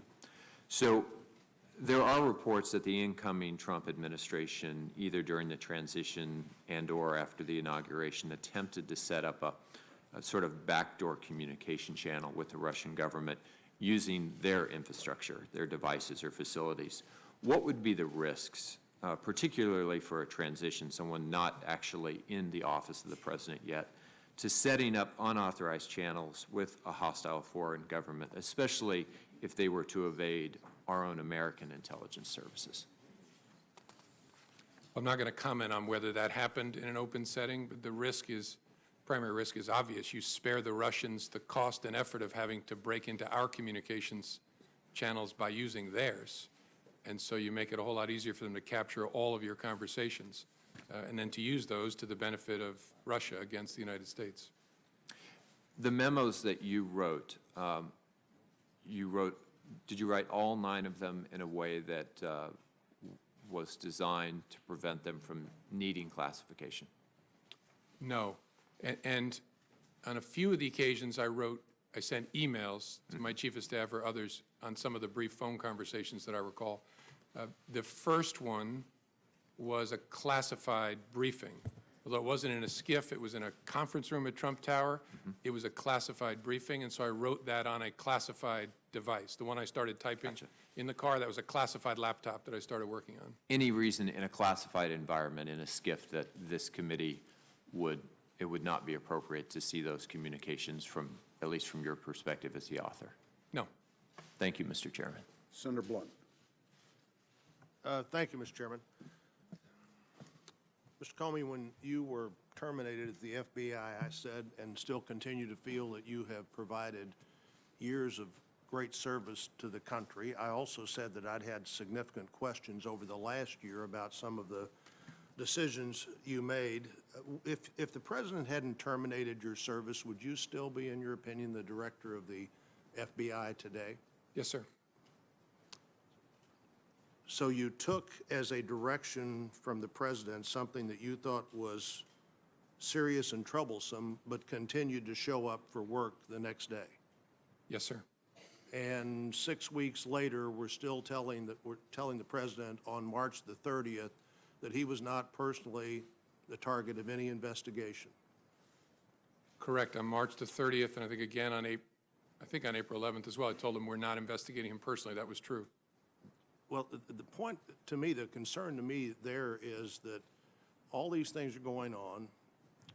You now, in retrospect, or at least you now, to this committee, that you had serious concerns about what the president had, you believe, directed you to do, and had taken no action, hadn't even reported up the chain of command, assuming you believe there isn't up the chain of command, that these things had happened. Do you have a sense of that, looking back, that that was a mistake? No. In fact, I think no action was the most important thing I could do to make sure there was no interference with the investigation. And on the Flynn issue specifically, I believe you said earlier that you believe the president was suggesting you drop any investigation of Flynn's account of his conversation with the Russian ambassador. which was essentially misleading the vice president and others? Correct. And I'm not going to go into the details, but whether there were false statements made to government investigators as well. Any suggestion that General Flynn had violated the Logan Act, I always find pretty incredible. The Logan Act's been on the books for over 200 years. Nobody's ever been prosecuted for violating the Logan Act. My sense would be that the discussion, not the problem, misleading investigators or the vice president might have been. That's fair. Yes, sir. And had you previously on February the 14th discussed with the president in the previous meeting anything your investigators had learned or their impressions from talking to Flynn? No, sir. So he said he's a good guy, you said he's a good guy, and that was no further action taken on that. Well, he said more than that, but there was no, the action was, I wrote it up, briefed our senior team, tried to figure out what to do with it, and just made a decision. We're going to hold this and then see what we make of it down the road. Yes, sir. Was it your view that not briefing up meant you really had no responsibility to report that to the Justice Department in some way? I think at some point, and I don't know what Director Mueller is going to do with it, but at some point, I was sure we were going to brief it to the team in charge of the case. But our judgment was, in the short term, doesn't make sense to, no fuzz on the fact I reported to the Attorney General. That's why I stressed he shouldn't be kicked out of the room. But it didn't make sense to report to him now. You know, you said the Attorney General said, I don't want to be in the room with him alone again, but you continued to talk to him on the phone. What is the difference in being in the room alone with him and talking to him on the phone alone? Yeah, I think what I stressed to the Attorney General was a little broader than just the room. I said, I report to you. It's very important you be between me and the White House. After that discussion with the Attorney General, did you take phone calls from the President? Yes, sir. So why did you just say you need to talk to, why didn't you say, I'm not taking that call, you need to talk to the Attorney General? Well, I did on the April 11th call, and I reported the calls, the March 30th call and the April 11th call, to my superior, who was the acting Deputy Attorney General. I don't want to run out of time here. Let me make one other point. In reading your testimony, January the 3rd, January the 27th, and March the 30th, it appears to me that on all three of those occasions, you, unsolicited by the President, made the point to him that he was not a target of an investigation. Correct, yes, sir. One, I thought the March 30th, very interesting. You said, well, even though you don't want, you may not want us, that was the 27th, where he said, why don't you look into that dossier thing more? You said, well, you may not want that because then we couldn't tell you, you couldn't say with, we couldn't answer the question about you being a target of the investigation, but you didn't seem to be answering that question anyhow. As Senator Rubio pointed out, the one unanswered, unleaked question seems to have been that in this whole period of time. But you said something earlier I don't want to fail to follow up on. You said after you were dismissed, you gave information to a friend so that friend could get that information into the public media. Correct. What kind of information was that? What kind of information did you give to a friend? That the Flynn conversation, that the President had asked me to let the Flynn, I mean, I'm forgetting my exact own words, but the conversation in the Oval Office. So you didn't consider your memo or your sense of that conversation to be a government document. You considered it to be somehow your own personal document that you could share with the media as you wanted to? Correct. Through a friend? I understood this to be my recollection recorded of my conversation with the President. As a private citizen, I felt free to share that. I thought it very important to get it out. So were all of your memos that you recorded on classified or other documents, memos that might be yours as a private citizen? I'm sorry, I'm not following the question. Well, I think you said you'd use classified. Oh, yeah, not the classified documents. Unclassified, I don't have any of them anymore, but I gave them to the special counsel. But, yeah, my view was that the content of those unclassified, the memorialization of those conversations was my recollection recorded. So why didn't you give those to somebody yourself rather than give them through a third party? Because I was worried the media was camping at the end of my driveway at that point, and I was actually going out of town with my wife to hide, and I worried it would be like feeding seagulls at the beach if it was if it was I who gave it to the media, so I asked my friend, make sure this gets out. It does seem to me that what you do there is create a source close to the former director of the FBI, as opposed to just taking responsibility yourself for saying, here are these records. Like everybody else, I have other things I'd like to get into, but I'm out of time. Okay. Senator King. Thank you. First, I'd like to acknowledge Senator Blumenthal and earlier Senator Nelson. I think the one principal thing you'll learn today, Senator, is that the chairs there are less comfortable than the chairs here, but I welcome you to the hearing. Mr. Comey, a broad question. Was the Russian activity in the 2016 election a one-off proposition, or is this part of a long-term strategy? Will they be back? Oh, it's a long-term practice of theirs. It stepped up a notch in a significant way in 16. They'll be back. I think that's very important for the American people to understand that this is very much a forward-looking investigation in terms of how do we understand what they did and how do we prevent it. Would you agree that that's a big part of our role here? Yes, sir, and it's not a Republican thing or a Democratic thing. It really is an American thing. They're going to come for whatever party they choose to try and work on behalf of, and they're not devoted to either, in my experience. They're just about their own advantage, and they will be back. That's my observation. I don't think Putin is a Republican or a Democrat. He's an opportunist. I think that's a fair statement. With regard to several of these conversations, in his interview with Lester Holt on NBC, the president said, I had dinner with him. He wanted to have dinner because he wanted to stay on. Is this an accurate statement? No, sir. Did you in any way initiate that dinner? No. He called me at my desk at lunchtime and asked me, was I free for dinner that night? And called himself and said, can you come over for dinner tonight? And I said, yes, sir. He said, will 6 work? I think he said 6 first. And then he said, I was going to invite your whole family, but we'll do that next time. I wanted you to come over. And is that a good time? I said, sir, whatever works for you.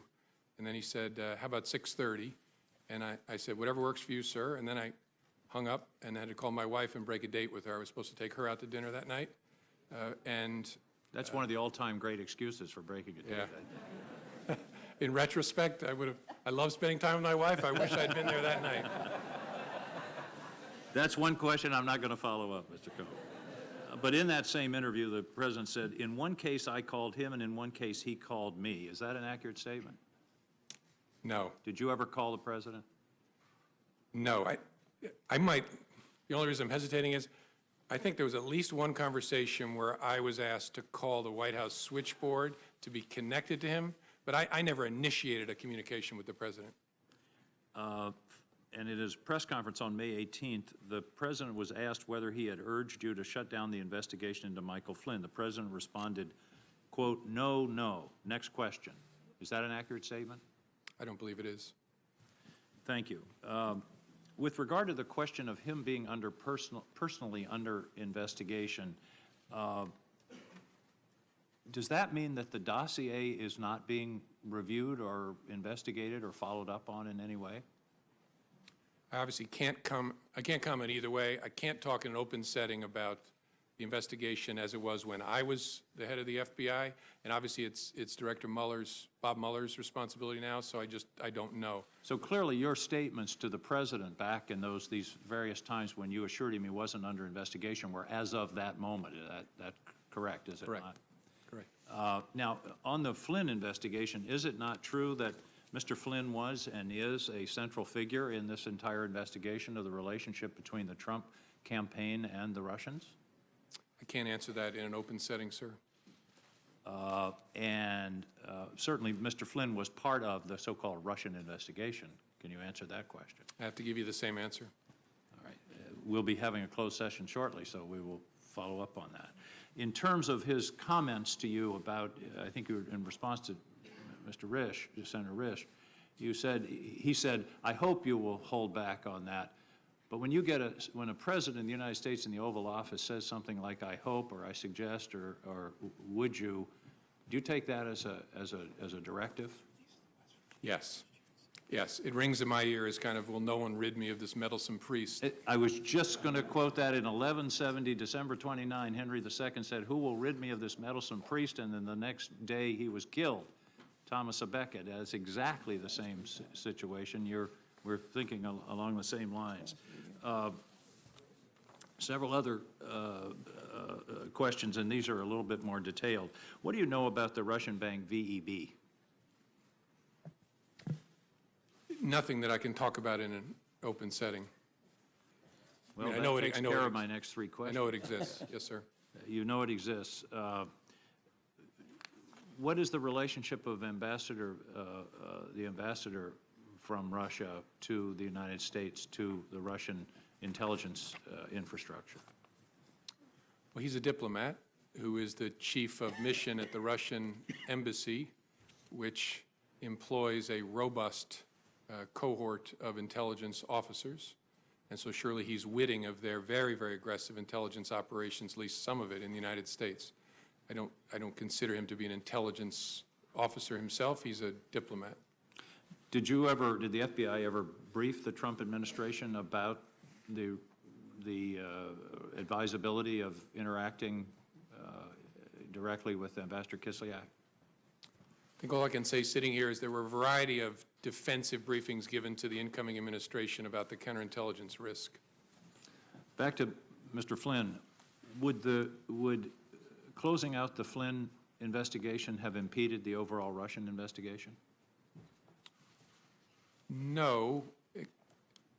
Well, unlikely, except to the extent, there's always a possibility if you have a criminal case against someone and you bring it and squeeze them, you flip them, and they give you information about something else.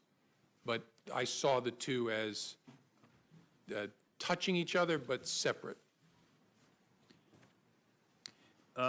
With regard to your memos, isn't it true that in a court case, when you're weighing evidence, contemporaneous memos and contemporaneous statements to third parties are considered probative in terms of the validity of testimony? Yes. Thank you. Thank you, Mr. Chairman. Senator Cotton. Oh, excuse me, Senator Langford. Well, Director Comey, good to see you again. You too. We've had multiple opportunities to be able to visit, as everyone on this dais has, and I appreciate you and your service and what you have done for the nation for a long time, what you continue to do. I've told you before, in the heat of last year, when we had the opportunity to visit personally, that I pray for you and for your family, because you do carry a tremendous amount of stress, and that is still true today. Thank you. Let me walk through a couple things with you. Your notes are obviously exceptionally important because they give a very rapid account of what you wrote down and what you perceived happened in those different meetings. Have you had the opportunity to be able to reference those notes when you were preparing the written statement that you put for us today? Yes. Yes.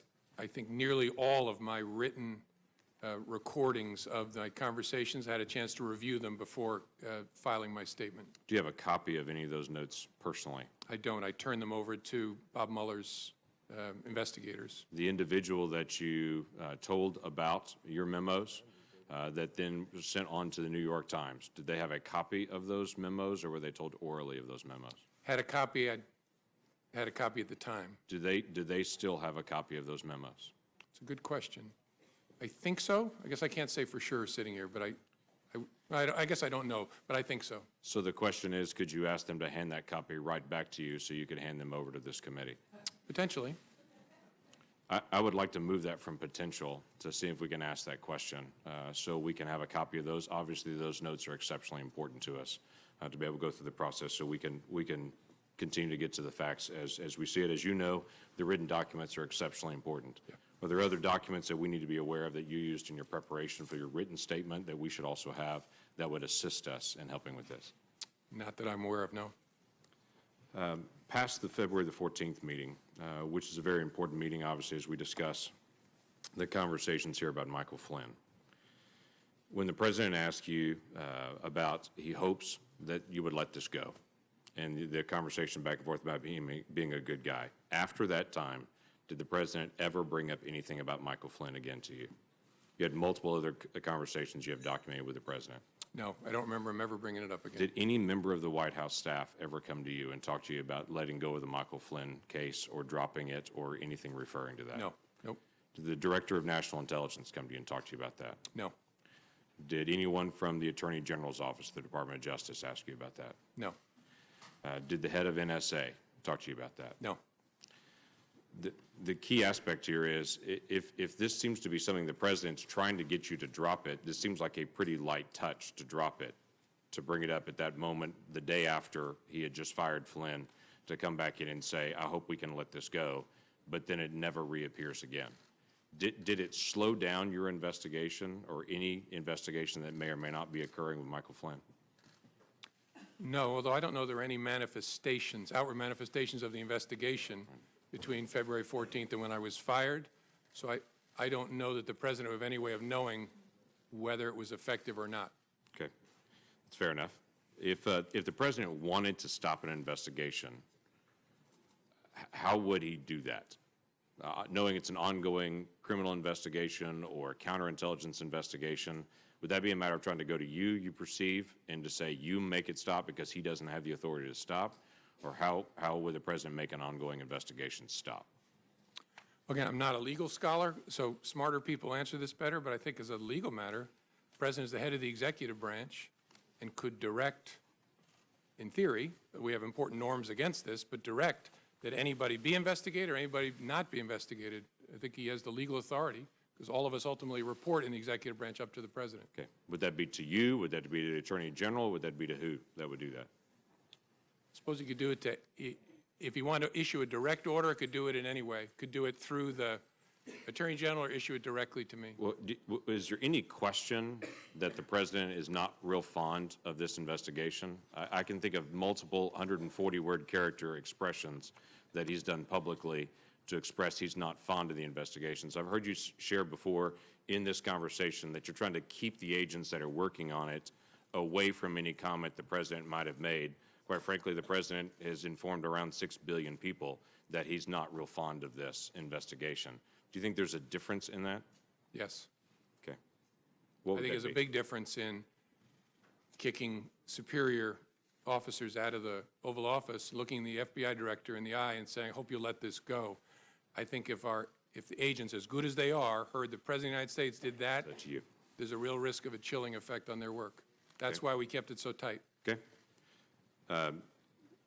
You had mentioned before about some news stories and news accounts. Without having to go into all the names and the specific times and to be able to dip into all that, have there been news accounts about the Russia investigation, about collusion, about this whole event, or accusations that as you read the story, you were stunned about how wrong they got the facts? Yes, there have been many, many stories purportedly based on classified information about, well, about lots of stuff, but especially about Russia, that are just dead wrong.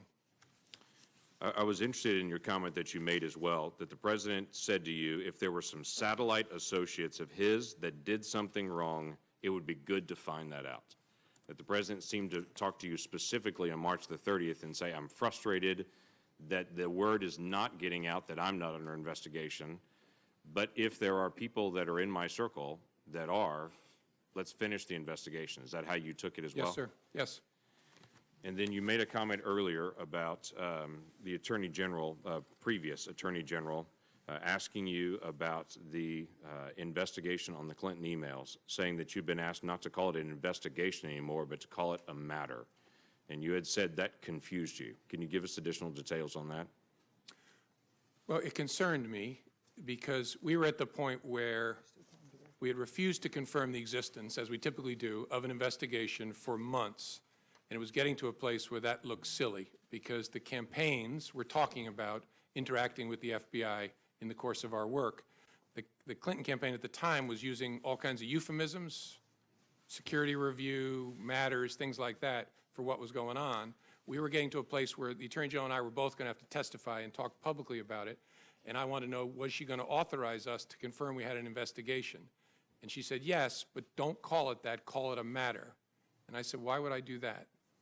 And she said, just call it a matter.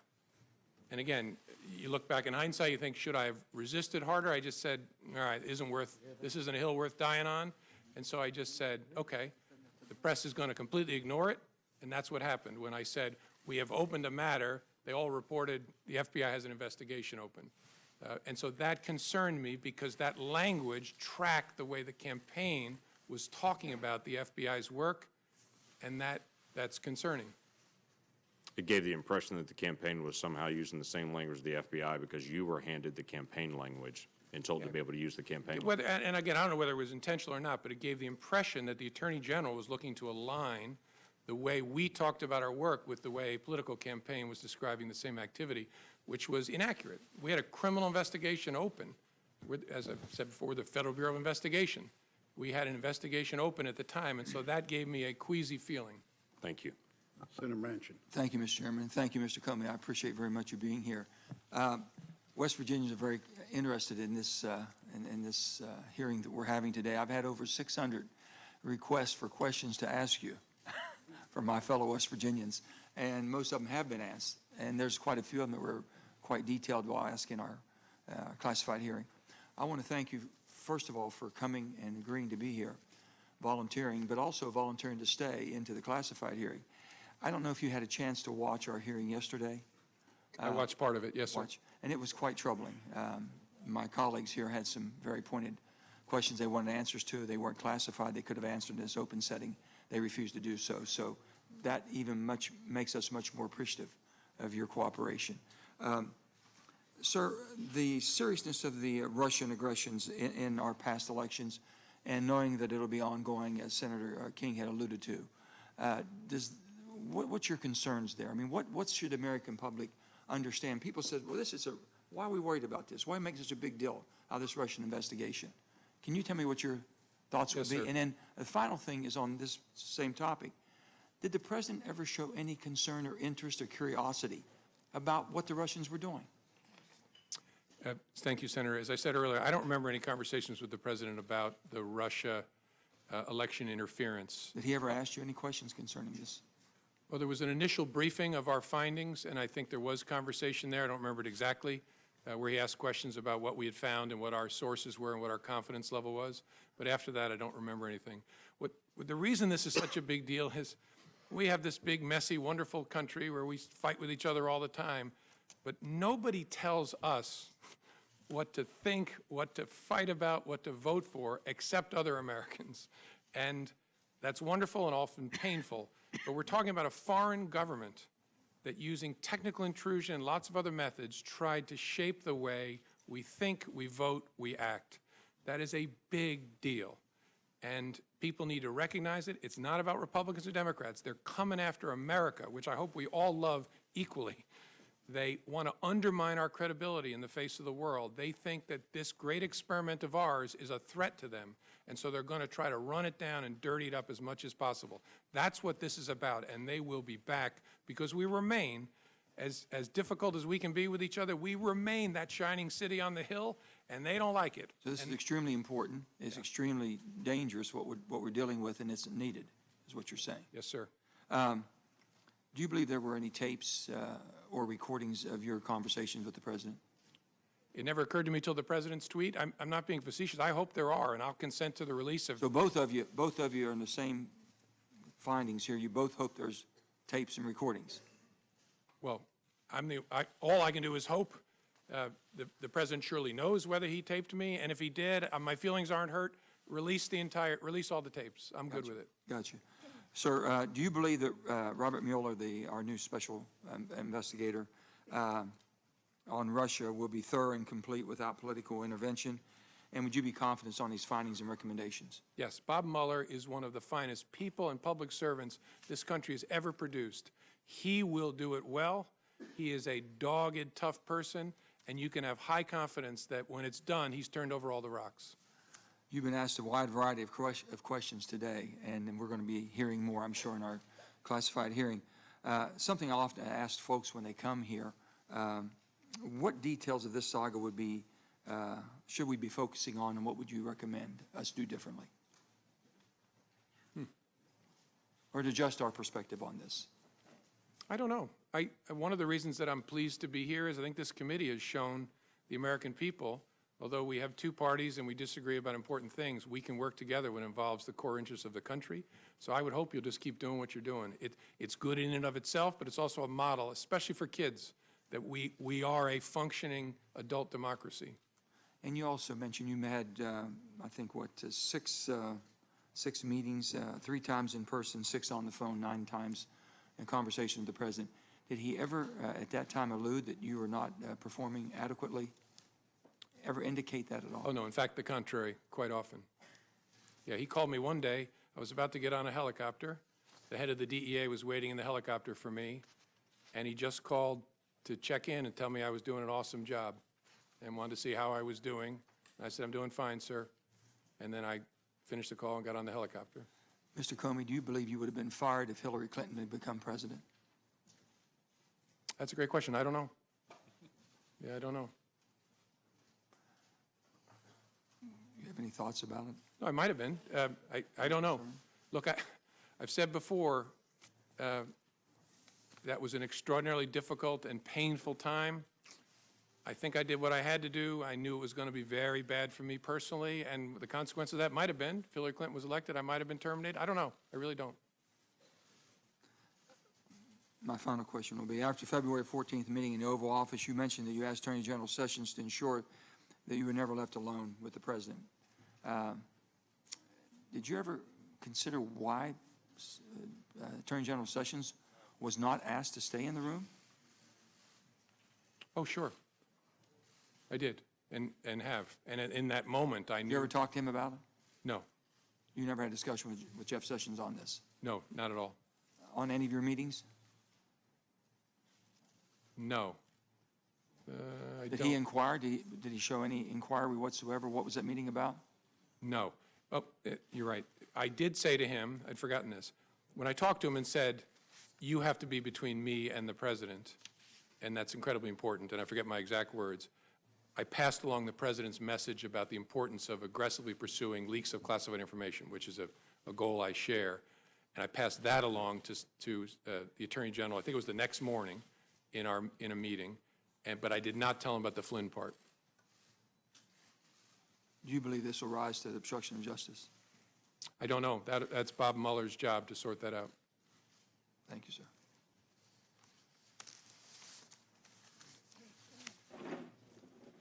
Mr. Chairman.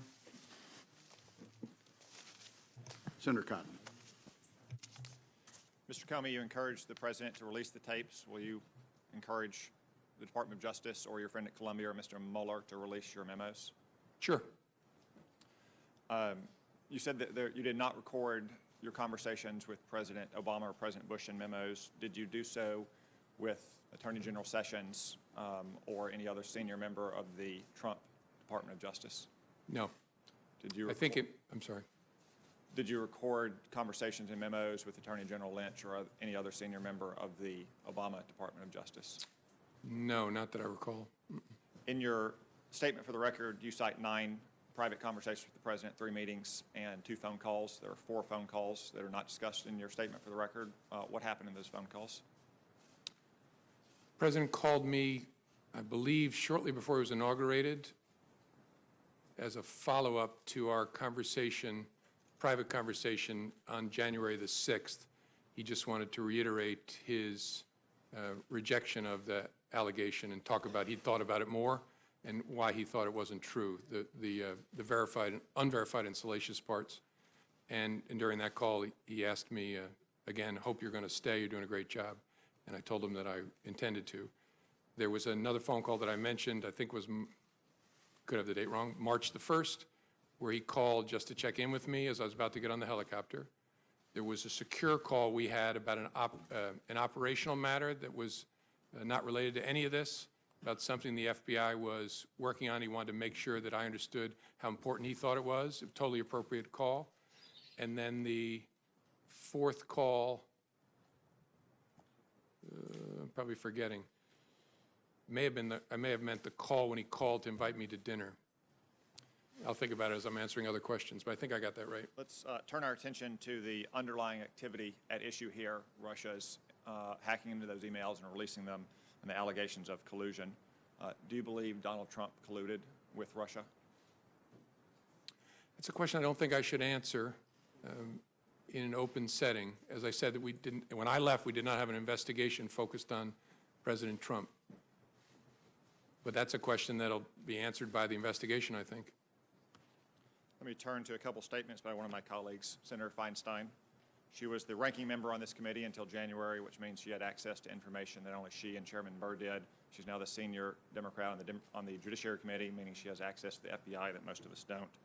On May 3rd, on CNN's Wolf Blitzer show, she was asked, do you have evidence that there was in fact collusion between Trump associates and Russia during the campaign? She answered, not at this time. On May 18th, at the same show, Mr. Blitzer said, the last time we spoke, Senator, I asked if you had actually seen any evidence of collusion between the Trump campaign and the Russians, and you said to me, and I'm quoting you now, you said, not at this time. Has anything changed since we last spoke? Senator Feinstein said, well, no, it hasn't. Do you have any reason to doubt those statements? I don't doubt that Senator Feinstein was saying what she understood. I just don't want to go down that path, first of all, because I'm not in the government anymore, and answering in the negative, I just worry leads me deeper and deeper into talking about the investigation in an open setting. I'm always trying to be fair. I don't want to be unfair to President Trump. I'm not trying to suggest by my answer something nefarious, but I don't want to get into the business of saying not as to this person, not as to that person. On February 14th, the New York Times published a story, the headline of which was, Trump campaign aides had repeated contacts with Russian intelligence. You were asked earlier if that was an inaccurate story, and you said in the main. Would it be fair to characterize that story as almost entirely wrong? Yes. Did you have, at the time that story was published, any indication of any contact between Trump people and Russians, intelligence officers, other government officials, or close associates of the Russian government? That's one I can't answer sitting here. We can discuss that in a classified setting then. I want to turn attention now to Mr. Flynn and the allegations of his underlying conduct. To be specific, his alleged interactions with the Russian ambassador on the telephone, and then what he said to senior Trump administration officials and Department of Justice officials. I understand there are other issues with Mr. Flynn related to his receipt of foreign monies or disclosure of potential advocacy activity on behalf of foreign governments. Those are serious and credible allegations that I'm sure will be pursued, but I want to speak specifically about his interactions with the Russian ambassador. There was a story on January 23rd in the Washington Post that says, entitled, FBI reviewed Flynn's calls with Russian ambassador but found nothing illicit. Is this story accurate? I don't want to comment on that, Senator, because I'm pretty sure the Bureau has not confirmed any interception of communications. And so I don't want to talk about that in an open setting. Would it be improper for an incoming national security advisor to have a conversation with a foreign ambassador? In my experience, no. But you can't confirm or deny that the conversation happened, and we would need to know the contents of that conversation to know if it was in fact improper. Yeah, I don't think I can talk about that in an open setting. And again, I've been out of government now a month, so I also don't want to talk about things when it's now somebody else's responsibility. But maybe in the classified setting, we can talk more about that. You stated earlier that there was an open investigation of Mr. Flynn in the FBI. Did you or any FBI agent ever sense that Mr. Flynn attempted to deceive you or made false statements to an FBI agent? I don't want to go too far. That was the subject of the criminal inquiry. Did you ever come close to closing the investigation on Mr. Flynn? I don't think I can talk about that in an open setting either. We can discuss these more in the closed setting then.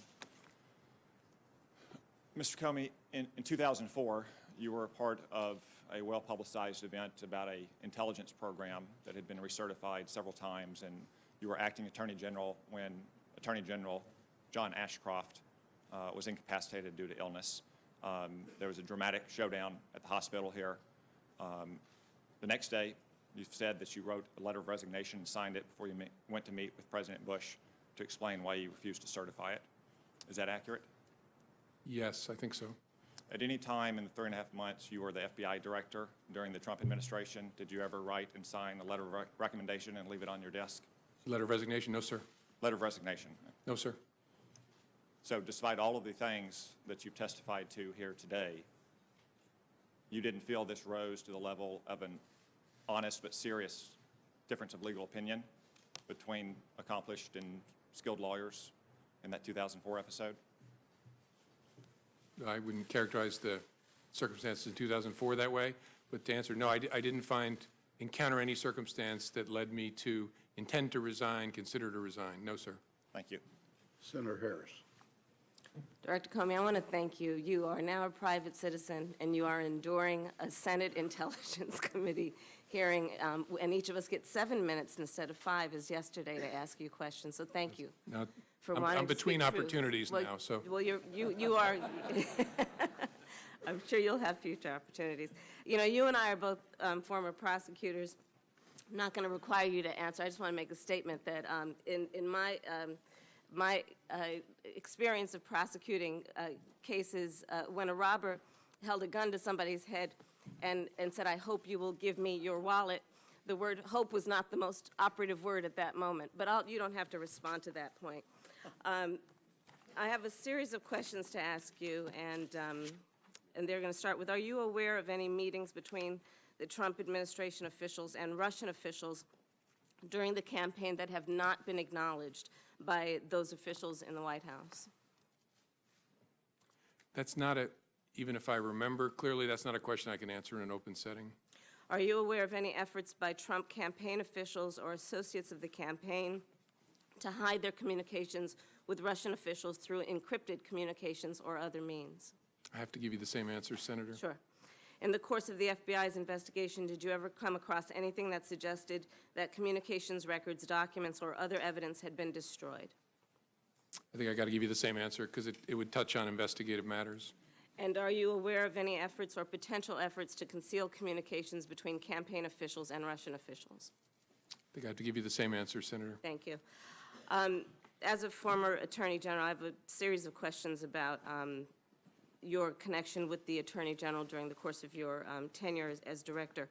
What is your understanding of the parameters of General Sessions' recusal from the Russia investigation?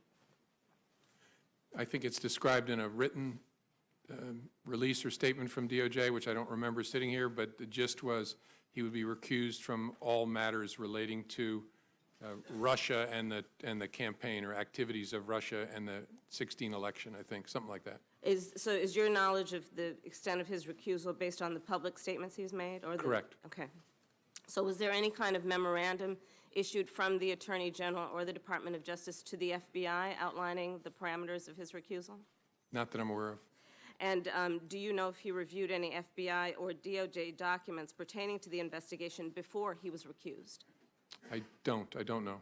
And after he was recused? I'm assuming it's the same answer. Same answer.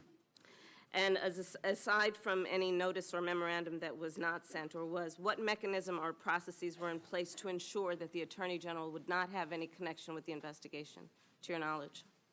I don't know for sure. I know that he had consulted with career ethics officials that know how to run a recusal at DOJ, but I don't know what mechanism they set up.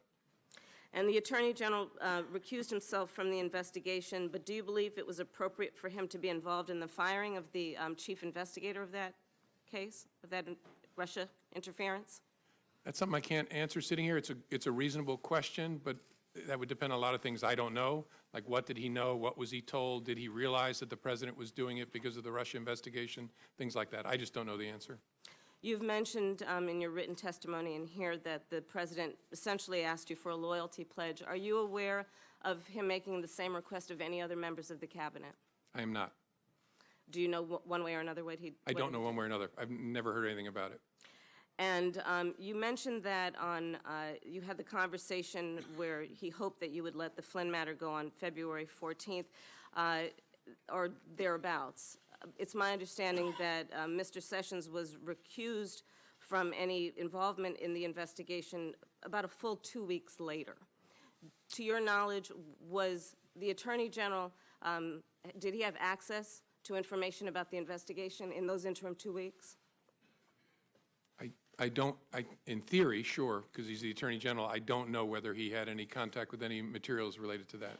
To your knowledge, was there any directive that he should not have any contact with any information about the Russian investigation between the February 14th date and the day he was ultimately recused or recused himself on March 2nd? Not to my knowledge. I don't know one way or another.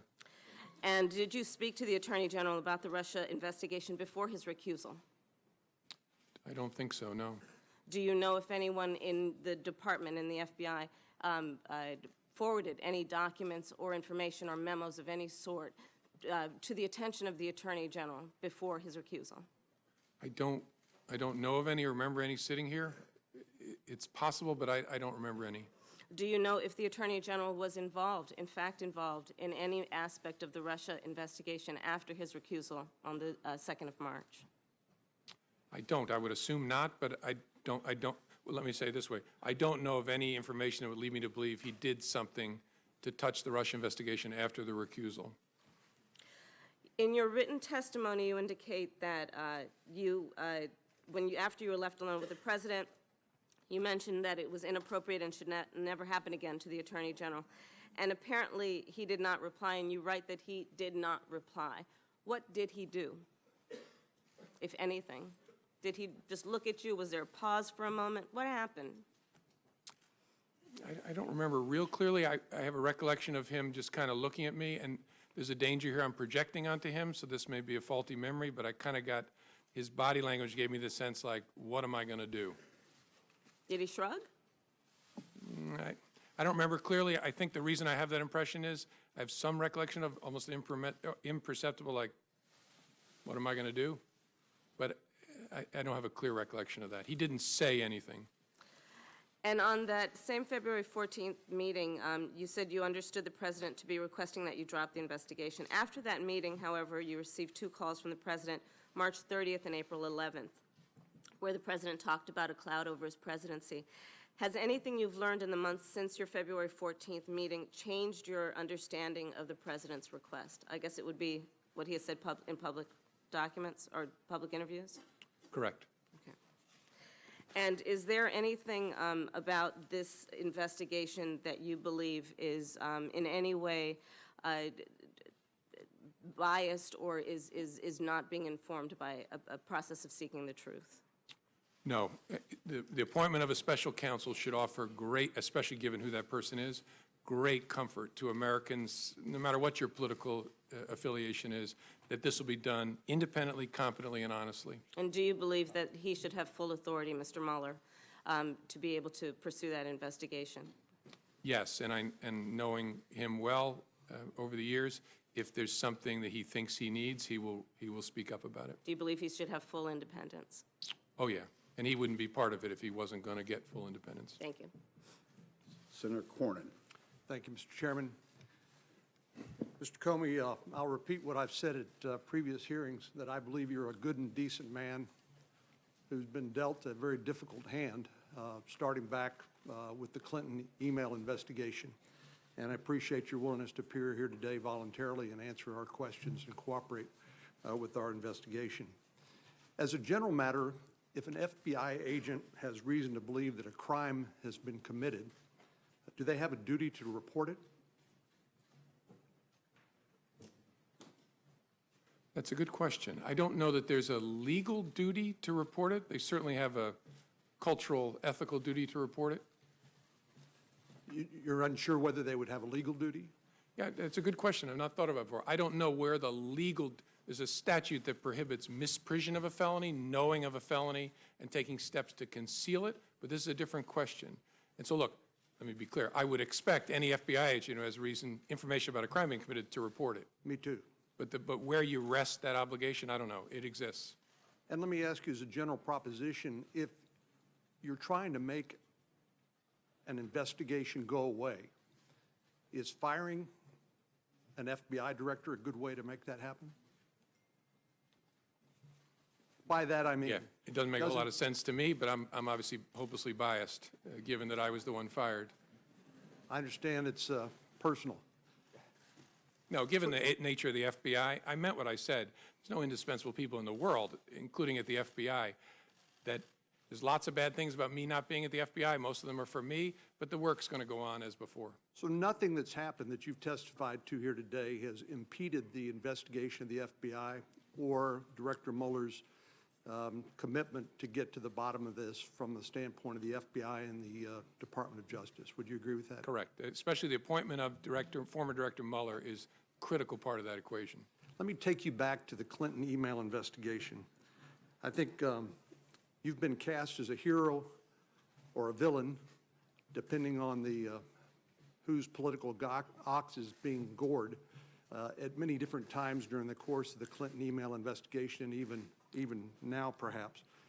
But you clearly were troubled by the conduct of the sitting Attorney General, Loretta Lynch, when it came to the Clinton email investigation. You mentioned the characterization that you'd been asked to accept that this was a matter and not a criminal investigation, which you said it was. There was the matter of President Clinton's meeting on the Tarmac with the sitting Attorney General at a time when his wife was subject to a criminal investigation, and you suggested that perhaps there are other matters that you may be able to share with us later on in a classified setting. But it seems to me that you clearly believe that Loretta Lynch, the Attorney General, had an appearance of a conflict of interest on the Clinton email investigation. Is that correct? I think that's fair. I didn't believe she could credibly decline that investigation, at least not without grievous damage to the Department of Justice and to the FBI. And under Department of Justice and FBI norms, wouldn't it have been appropriate for the Attorney General, or if she had recused herself, which she did not do, for the Deputy Attorney General to appoint a special counsel? That's essentially what's happened now with Director Mueller. Would that have been an appropriate step in the Clinton email investigation, in your opinion? Certainly a possible step, yes, sir. And were you aware that Ms. Lynch had been requested numerous times to appoint a special counsel and had refused? Yes, I think members of Congress had repeatedly asked, yes, sir. Yours truly did on multiple occasions. And that heightened your concerns about the appearance of a conflict of interest with the Department of Justice, which caused you to make what you have described as an incredibly painful decision to basically take the matter up yourself, and led to that July press conference. Yes, sir. After the former President Clinton, met on the plane with the Attorney General, I considered whether I should call for the appointment of a special counsel, and I decided that that would be an unfair thing to do because I knew there was no case there. We had investigated it very, very thoroughly. I know this is a subject of passionate disagreement, but I knew there was no case there, and calling for the appointment of a special counsel would be brutally unfair because it would send the message, aha, there's something here. That was my judgment. Again, lots of people have different views of it, but that's how I thought about it. Well, if a special counsel had been appointed, they could have made that determination that there was nothing there and declined to pursue it, right? Sure, but it would have been many months later or a year later. Let me just ask you to, given the experience of the Clinton email investigation and what happened there, do you think it's unreasonable for anyone, any president, who has been assured on multiple occasions that he's not the subject of an FBI investigation, do you think it's unreasonable for them to want the FBI director to publicly announce that so that this cloud over his administration would be removed? I think that's a reasonable point of view. The concern would be obviously, because if that boomerang comes back, it's going to be a very big deal because there will be a duty to correct. Well, we saw that in the Clinton email investigation, of course. Yes, I recall that. Yeah, I know you do.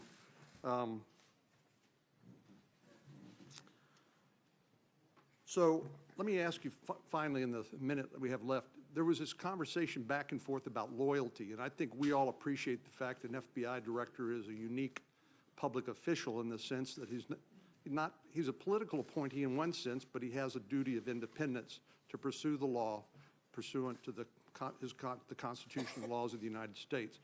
And so when the president asked you about loyalty, you got in this back and forth about, well, I'll pledge you my honesty. And then it looks like, from what I've read, you agreed upon honest loyalty or something like that. Is that the characterization? Yes. Thank you very much. Thank you, sir. Senator Reid. Thank you, Mr. Chairman.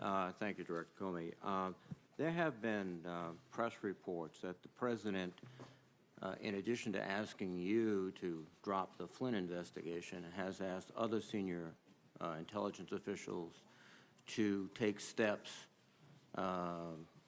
which would tend to undermine the investigation into Russia. There's been reports that he's asked DNI Coates and Admiral Rogers to make public statements exonerating him or taking the pressure off him, and also reports about Admiral Rogers and Director Pompeo to intervene and reach out to the FBI and ask them. Are you aware of any of these, or do you have any information with respect to any of these allegations? I don't. I'm aware of the public reporting, but I had no contact, no conversation with any of those leaders about that subject. Thank you. You have testified that you interpret the discussion with the President about Flynn as a direction to stop the investigation. Is that correct? Yes. You've testified that the President asked you to lift the cloud by essentially making public statements exonerating him and perhaps others. You refused, correct? I didn't do it. I didn't refuse the President. I told him we would see what we could do, and then the second time he called, I told him in substance, that's something your lawyer will have to take up with the Justice Department. And part of the underlying logic was that, we've discussed many times throughout this morning, is the duty to correct. That is a theoretical issue, but also a very practical issue. Was there your feeling that the direction of the investigation could, in fact, include the President?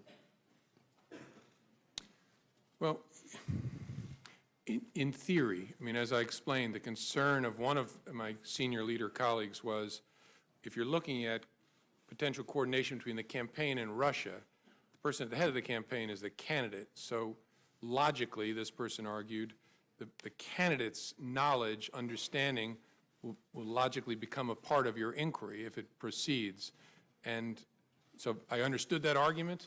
My view was that what I said to the President was accurate and fair to him. I resisted the idea of publicly saying it, although if the Justice Department had wanted to, that I would have done it, because of the duty to correct and the slippery slope problem.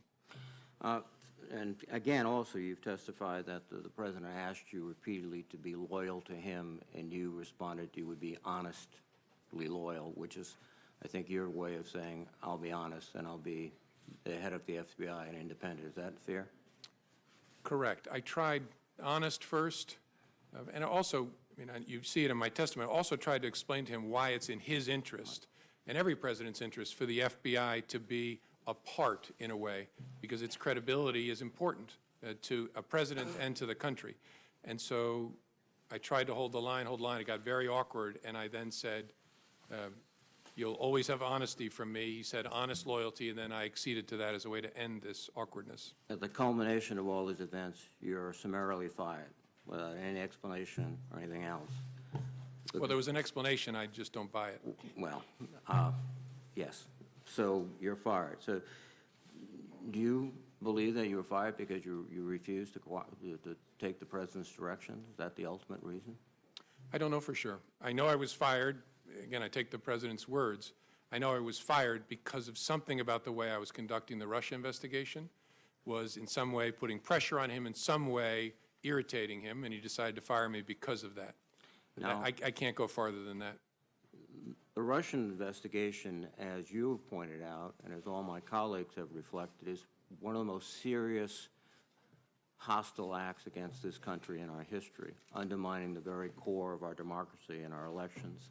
It is not a discrete event. It will likely occur. It's probably being prepared now for 18 and 20 and beyond. And yet, the President of the United States fires you because, in your own words, some relation to this investigation. And then he shows up in the Oval Office with the Russian foreign minister, first after classifying you as crazy and a real nut job, which I think you've effectively disproved this morning. He said, I face great pressure because of Russia. That's taken off. Your conclusion would be that the President, I would think, is downplaying the seriousness of this threat. In fact, took specific steps to stop a thorough investigation of the Russian influence, and also, from what you've said or what was been said this morning, doesn't seem to be particularly interested in these hostile threats by the Russians. Is that fair? I don't know that I can agree to that level of detail. There's no doubt that it's a fair judgment, it's my judgment, that I was fired because of the Russia investigation. I was fired in some way to change, or the endeavor was to change the way the Russia investigation was being conducted. That is a very big deal, and not just because it involves me. The nature of the FBI and the nature of its work requires that it not be the subject of political consideration. And then on top of that, you have the Russia investigation itself is vital because of the threat. And I know I should have said this earlier, but it's obvious. If any Americans were part of helping the Russians do that to us, that is a very big deal. And I'm confident that if that is the case, Director Mueller will find that evidence. Finally, the president tweeted that James Comey better hope that there are no tapes of our conversation before he starts leaking to the press. Was that a rather unsubtle attempt to intimidate you from testifying and intimidate anyone else who seriously crosses his path of not doing it? I'm not going to sit here and try to interpret the president's tweets. To me, its major impact was, as I said, it occurred to me in the middle of the night, holy cow, there might be tapes. And if there are tapes, it's not just my word against his on the direction to get rid of the Flynn investigation. Thank you very much. Senator McCain. In the case of Hillary Clinton, you made the statement that there wasn't sufficient evidence to bring a suit against her, although it had been very careless in their behavior. But you did reach a conclusion in that case that it was not necessary to further pursue her.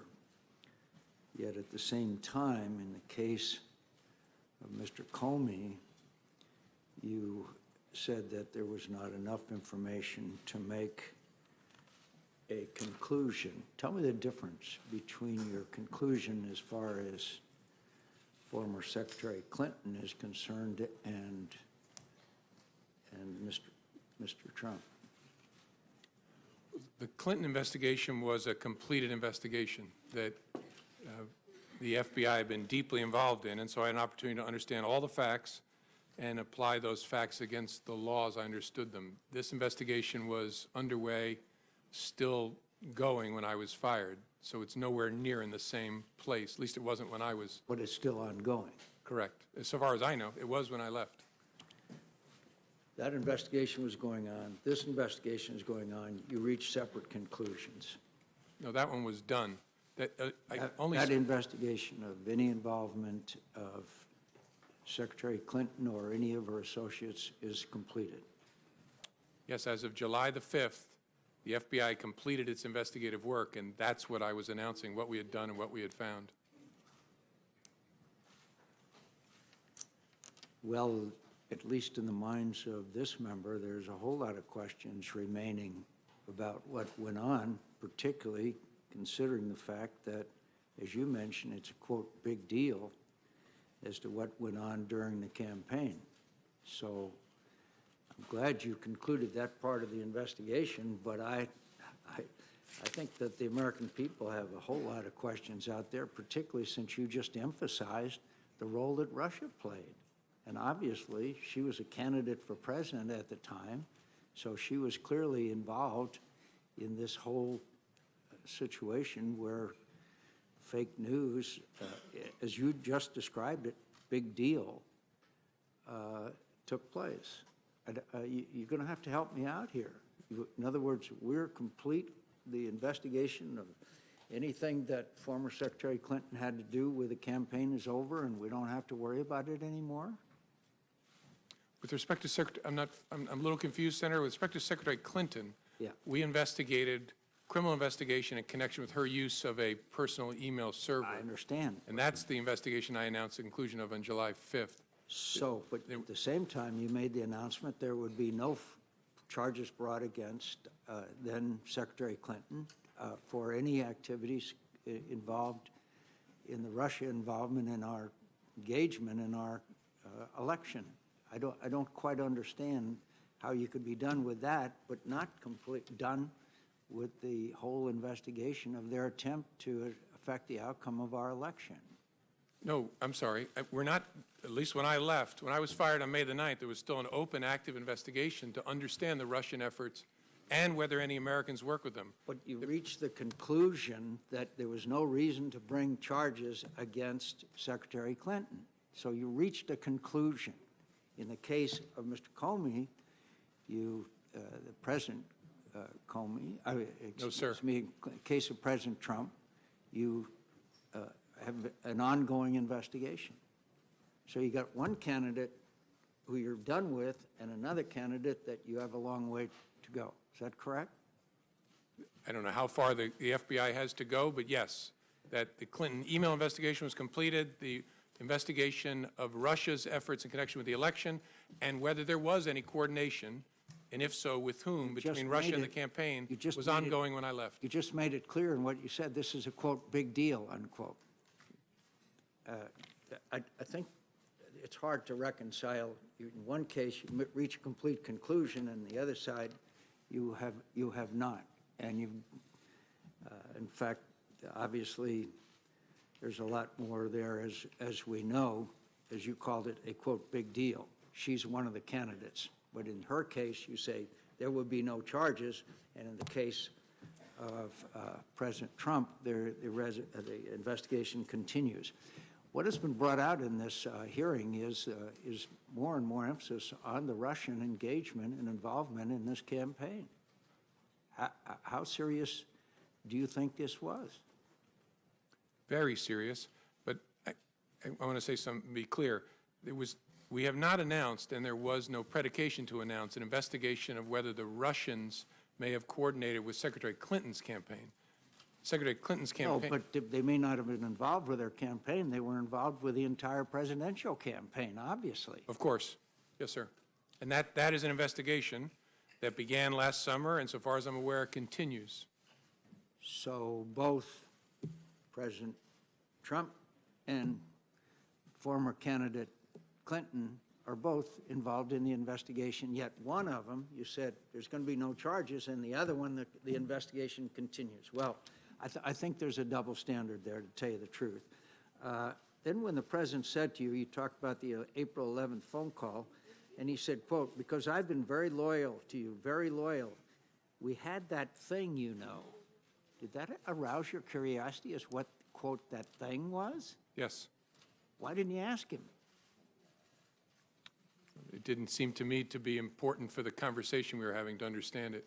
I took it to be an effort to communicate to me that there is a relationship between us where I've been good to you, you should be good to me. Yeah, but I think it would intensely arouse my curiosity if the President of the United States said, we had that thing, you know. I'd like to know what the hell that thing is, particularly if I'm the director of the FBI. Yeah, I get that, Senator. Honestly, I'll tell you what, this is speculation, but what I concluded at the time is in his memory he was searching back to our encounter at the dinner and was preparing himself to say, I offered loyalty to you, you promised loyalty to me, and all of a sudden his memory showed him that did not happen, and I think he pulled up short. That's just a guess, but I've a lot of conversations with humans over the years. I think I would have had some curiosity if it had been about me, to be honest with you. So are you aware anything that would lead you to believe that the president or the members of the administration or members of the campaign could potentially be used to coerce or blackmail the administration? That's a subject for investigation. It's not something I can comment on sitting here. But you reached that conclusion as far as Secretary Clinton was concerned. But you're not reaching a conclusion as far as this administration is concerned. Are you aware of anything that would lead you to believe that information exists that could coerce members of the administration or blackmail the administration? That's not a question I can answer, Senator. Senator's time's expired. Thank you. All time's expired for the hearing. Can I say for members, we'll reconvene promptly at 1 p.m. In the hearing room. We have a vote scheduled for 1:45. I would suggest that all members promptly be there at 1 o'clock. We have about 3 minutes. I'd like to have order. Photographers, return to where you were, please. This hearing's not adjourned yet. Either that or we'll remove you. To members, we have about 3 minutes of updates that we would love to cover as soon as we get into the closed session before we have an opportunity to spend some time with Director Comey. Based on our agreement, it would be my intentions to adjourn that closed hearing between 2 and 2:10 so that members can go vote, and I would urge you to eat at that time. Jim, several of us on this committee have had the opportunity to work with you since you walked in the door. I want to say personally on behalf of all the committee members, we're grateful to you for your service to your country, not just in the capacity as FBI Director, but as prosecutor, and more importantly, being somebody that loves this country enough to tell it like it is. I want to say to your workforce that we're grateful to them with the level of cooperation that they have shown us, with the trust we've built between both organizations, the Congress and the Bureau. We couldn't do our job if it wasn't for their willingness to share candidly with us the work that we need to see. This hearing's the 9th public hearing this committee has had this year. That is twice the historical year-long average of this committee. I think the Vice Chairman and my biggest challenge when this investigation has concluded is to return our hearings to the secrecy of a closed hearing, to encourage our members not to freely talk about intelligence matters publicly, and to respect the fact that we have a huge job, and that's to represent the entire body of the United States Senate and the American people, to make sure that we work with the intelligence community to provide you the tools to keep America safe, and that you do it within the legal limit or those limits that are set by the executive branch. We could not do it if it wasn't for trusted partnership that you have been able to lead and others before you. So as we depart from this is a pivotal hearing in our investigation. We're grateful to you for the professionalism you've shown and your willingness. I will turn to the Vice Chairman. I simply want to echo, again, the thanks for your appearance. And there clearly still remain a number of questions. And the one thing I want to commit to you, and more importantly, I think, Chairman, I want to commit to all those who are still potentially watching and following. There's still a lot of unanswered questions, and we're going to get to the bottom of this. We're going to get the facts out. The American people deserve to know. There's the questions around implications of Trump officials and the Russians, but there's also the macro issue of what the Russians did and continue to do. And I think it is very important that all Americans realize that threat is real, it is continuous, it is not just towards our nation, it is all towards all Western democracies, and we have to come to a solution set. Thank you, Mr. Chairman. Director Comey, thank you once again on behalf of the committee. This hearing is adjourned.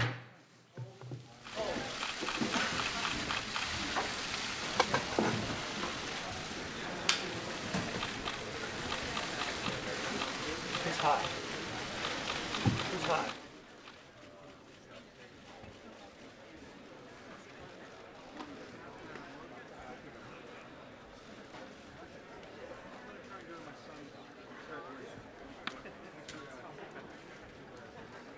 These are the people we want to hear from. How about the people we do hear from every night on television? You want to hear from them? I don't think so. No. We want to hear from the people that we want to hear from.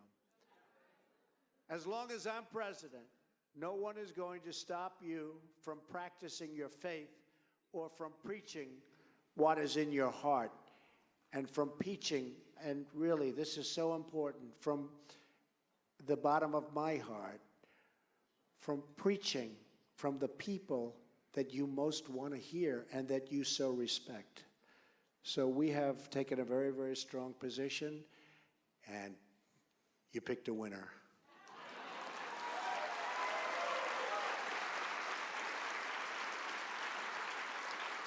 So we want our pastors speaking out. We want their voices in our public discourse. And we want our children to know the blessings of God.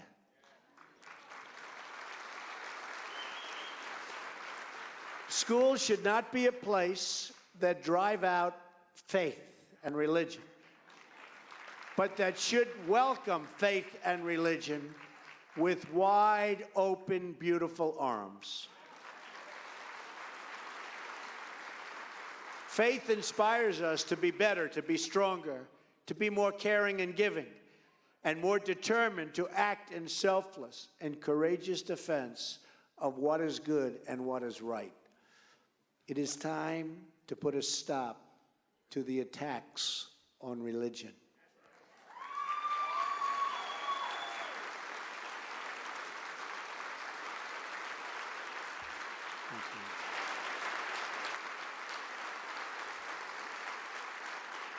Thank you. We will end the discrimination against people of faith. Our government will once again celebrate and protect religious freedom. Restoring freedom and opportunity also means repealing and replacing the disaster known as... That was easy. Do you see how it's failing? Okay, so I've been saying 116% for so long. It was Arizona. So yesterday, I have a new number. 204% in Alaska increase. It's a catastrophe. Obamacare, as one of the big insurance companies' head said, is in a spiral. It's in a death spiral. It is dead.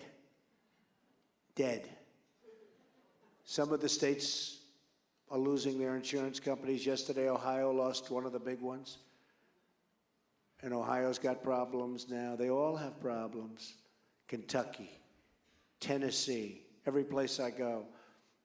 But we're dealing with obstructionists. The Democrats are obstructionists. You know what? It would be great to get along with them, but it seems to be impossible.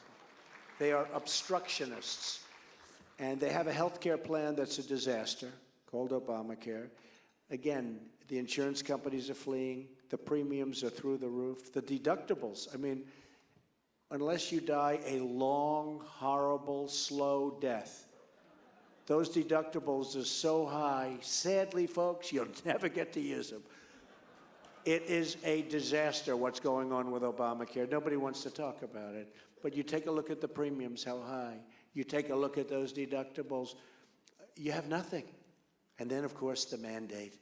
Let's pay to get out of it, okay? We're the only one. We pay to get out of not paying. That's how bad it is. So Obamacare is dead. And don't let them pin it on the Republicans, by the way. We've only been here for a short period of time, okay? But a good bill passed in the House, something I hope great is going to come out through Mitch McConnell in the Senate. And we're working very hard. I can tell you, we're really working hard. And if we had the best plan in the history of the world, we wouldn't get one Democrat vote. Just remember that. If we had a plan that gave you the greatest health care ever in history, you wouldn't get one Democrat vote because they're obstructionists. They're bad right now for the country. They've gone so far left that I don't know if they can ever come back. Now, as a, believe it or not, politician, I never would call myself a politician, but I guess that's what I am. I became president. I guess I'm a politician. Selfishly, I love where they've gone because I think they've taken the wrong path. But they have gone so far left, trying to appease a certain group, that I think they've made a horrible mistake. But what they have done is they've tried to obstruct. And that's why when it comes to the elections in 2018, we have to get more because we're only up by 2 in the Senate and a pretty small number in the House. And we have to build those numbers up because we're just not going to get votes. Now, maybe times will change, and that could happen at some point.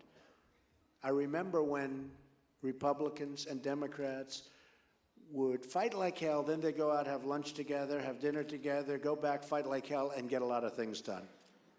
Now the lunches and the dinners don't take place. The level of hatred is beyond anything that I've ever seen.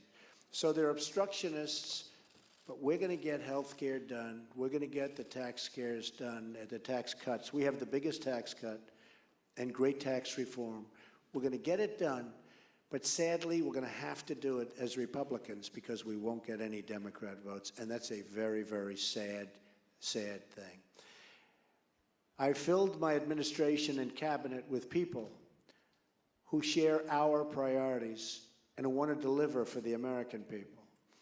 And even that, as you know, it's so hard, the process, because of the obstruction. It's so hard. You know, they say resist, but they really should say obstruct. But it's so hard because when you hear that we have vacancies, it's true. But take a look at what's going on. Getting the simplest appointment is a big deal that takes forever. Our wonderful Vice President, Mike Pence, will be here later this week. What a great guy he is. Great guy. When Dr. James Dobson, stand up, James, stand up, James. Good. Great man, great guy. Thank you, James. Receives a Lifetime Achievement Award.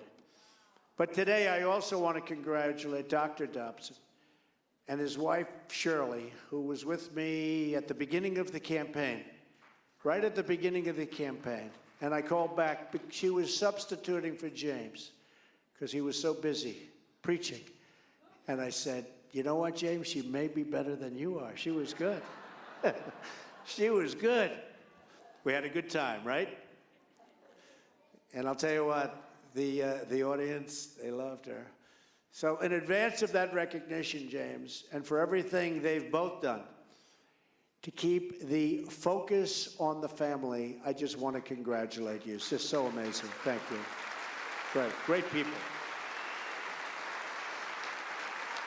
Great people. Thank you.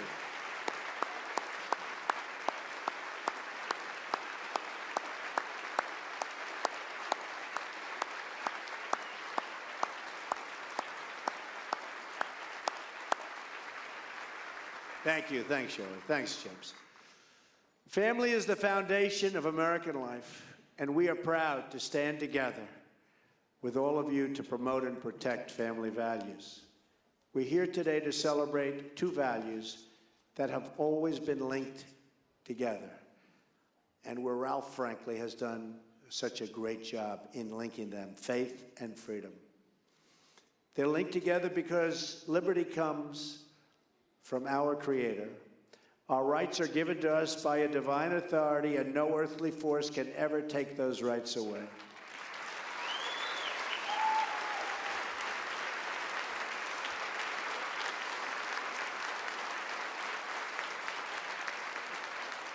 That is why my administration is taking power out of Washington and giving it back to the people where it belongs, said right from the beginning. For too long, politicians have tried to centralize authority among the hands of a small few in our nation's capital.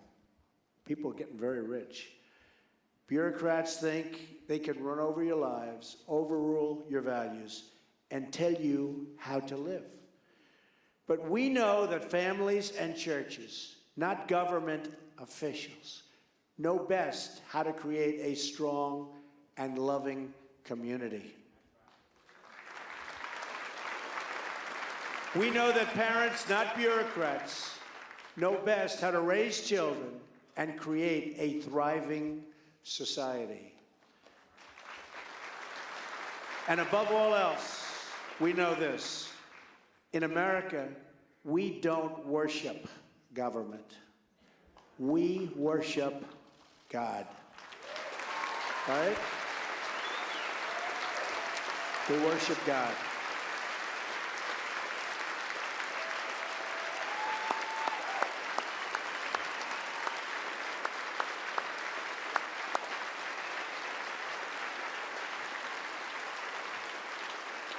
Thank you. Our religious liberty is enshrined in the very first amendment in the Bill of Rights. The American founders invoked our Creator 4 times in the Declaration of Independence. Don't worry, we're not going to let them change it. You see what goes on nowadays, right? Benjamin Franklin reminded his colleagues at the Constitutional Convention to begin by bowing their heads in prayer. Inscribed on our currency are the words, "In God we trust." And we proudly proclaim that we are one nation under God every time we say the Pledge of Allegiance. You just heard a brave 6-year-old patriot named Christian Jacobs beautifully recite that Pledge of Allegiance. I first met Christian last week after the Memorial Day ceremony at Arlington National Cemetery, where we honor and remember the American patriots who made the ultimate sacrifice for our freedom. Christian was in perfect Marine dress blues as a tribute to his dad, his beautiful dad. And he walked right up to me in a big crowd of people, and without hesitation, he asked if I would like to come see where his daddy is resting.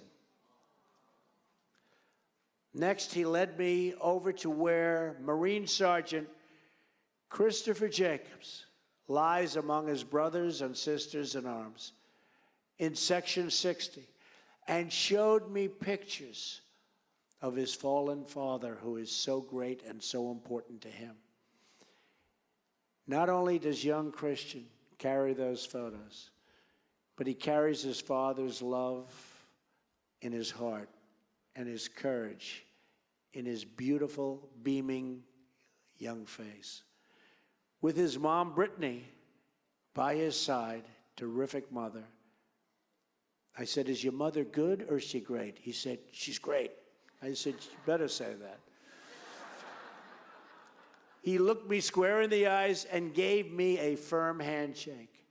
That 6-year-old stood strong and tall and proud in front of the Commander-in-Chief, just as I am sure his dad would have wanted him to be. He's extraordinary. Christian's father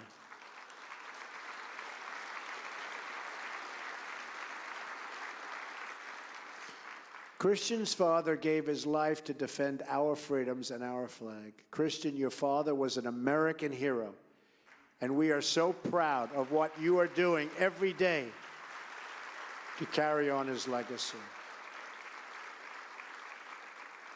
And Christian, we hope to prove worthy of the sacrifices your family has made.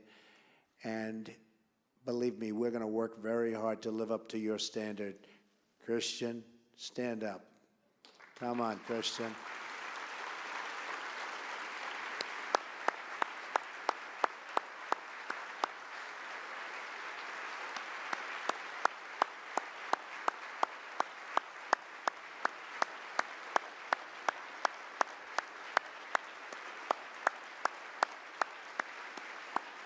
Thanks, Christian. Good job.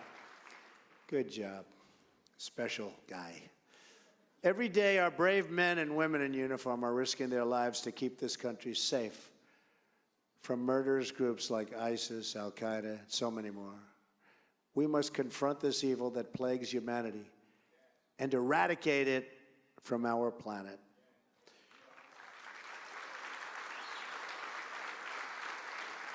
The vicious slaughters in Manchester and the streets of London underscore the depths of depravity that we face. But these atrocities only harden our resolve. We're getting better and better and tougher and smarter, Christian. We cannot allow radical Islamic terrorism to spread in our country or allow extremists to find sanctuary on our shores.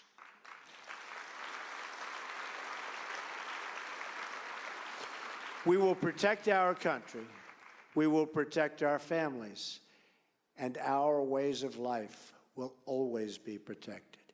We will crush this enemy that is waging war on all of civilization. Last month, I traveled to Saudi Arabia to speak to the leaders of more than 50 Muslim and Arab countries and to rally them in the common fight against terrorism, which is a menace to people of all religions.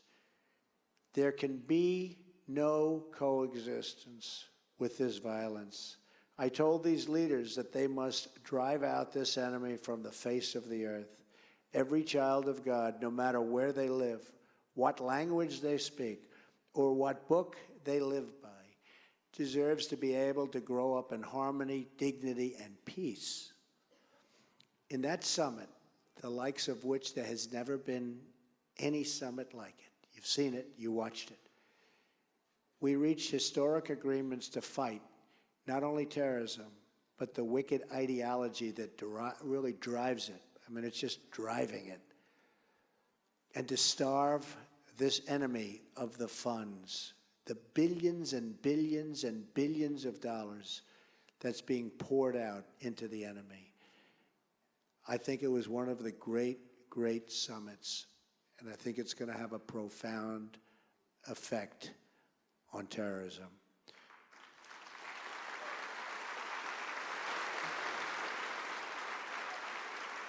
Finally, because my administration is deeply committed to the right of religious believers everywhere to be free from persecution, I called on these leaders to protect Muslims and Christians and Jews and people of all faiths, because you know what's going on there, and it's horrible, horrible.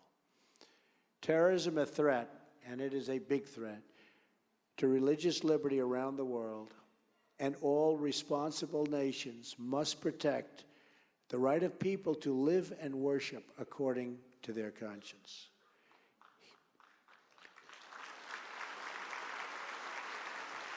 Here in America, my administration is determined to work with you to protect your religious liberty, not just for some, but for everyone. Together, we can crush the horrors of terrorism. We can usher in a new era of faith, family, and freedom. Because we understand that a nation is more than just a geography.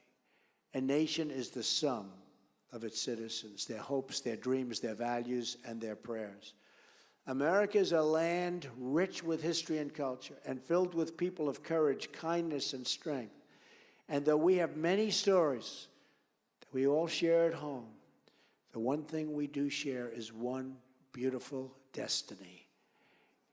And whether we are black or brown or white, we all bleed the same red blood.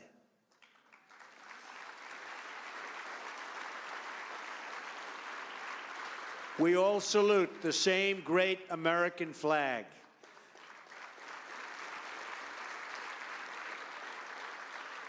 And we are all made by the same Almighty God. We face many challenges. There are many hills and mountains to climb. But one by one, we will scale those summits and we will get the job done and get the job done correctly. We will prove worthy of this very, very important moment in history. As long as we have pride in our beliefs, courage in our convictions, and faith in our God, then we will not fail.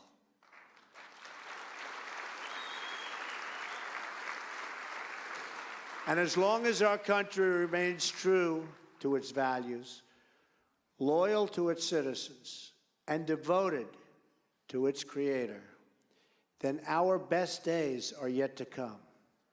Because we will make America great again. Thank you. God bless you. Thank you. Thank you. God bless you, everybody.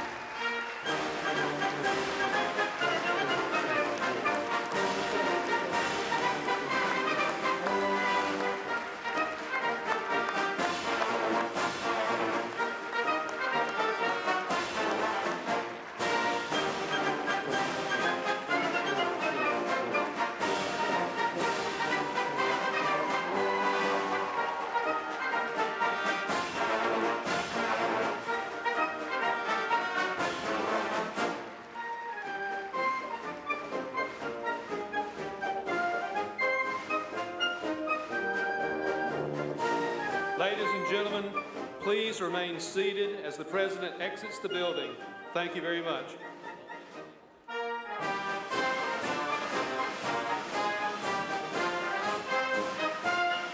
Please remain in your seats. Could everyone please take your seats until the President leaves the building? Thank you very much. We have just a minute of a few things that we need to do until we can let you go. The doors are barricaded, so you're going nowhere. So just enjoy yourselves. How blessed are we to have a president like that, to give a speech like that? Wow. There are some people that I want to recognize. The president has already recognized a few, but I want to thank some of the most effective and important and distinguished leaders of our cause who are with us here today. I'm going to read off a series of names. Hold your applause until the end, please, but we are so honored to have them.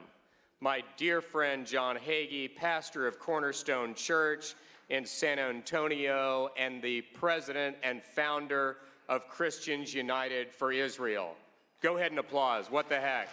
How do you not? John, thank you, friend. Thank you. Jerry Johnson, the president of the National Religious Broadcasters. Jerry, thank you for being here. 60 million viewers and listeners across America, the National Religious Broadcasters. My dear friend, one of the most effective conservative women leaders in America today, Penny Nance with Concerned Women for America, a longtime friend of this conference. Thanks for being here. We've already recognized Jim and Shirley Dobson. Wasn't that such a nice touch by the president to recognize him as he should be? But, you know, there's a little fact he left out, and that is today is Shirley's birthday. Yeah.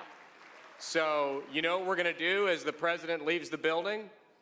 We're going to sing her happy birthday. Joy? Don't worry, I am not going to lead us in singing. That will never happen. All right. Happy birthday to you. Happy birthday to you. Happy birthday, dear Shirley. Happy birthday to you.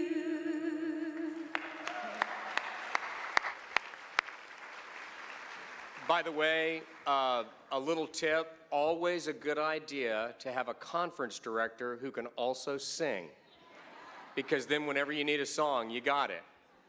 My good friend, one of the most effective defenders of our rights as believers to religious freedom and the First Amendment, Jay Sekulow with the American Center for Law and Justice. Where is Jay? Is Jay still here?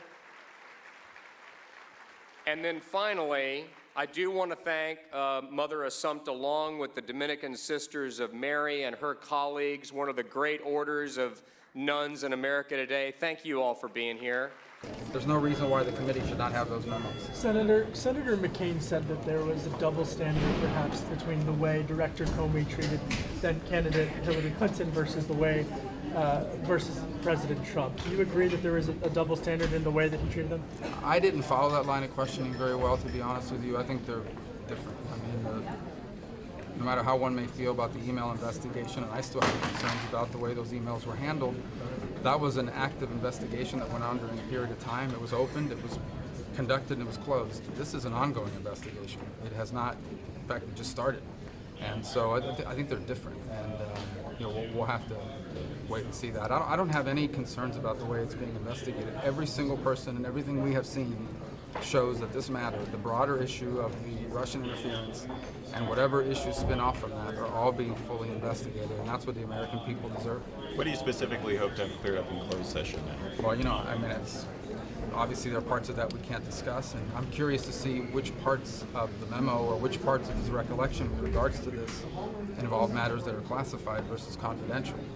I don't think there is a protection for things you may view as confidential, which is what was so disturbing yesterday by Director Coates and Rogers, two people I like very much, but just because you think something should be confidential doesn't mean you have a right not to share it with an investigative committee.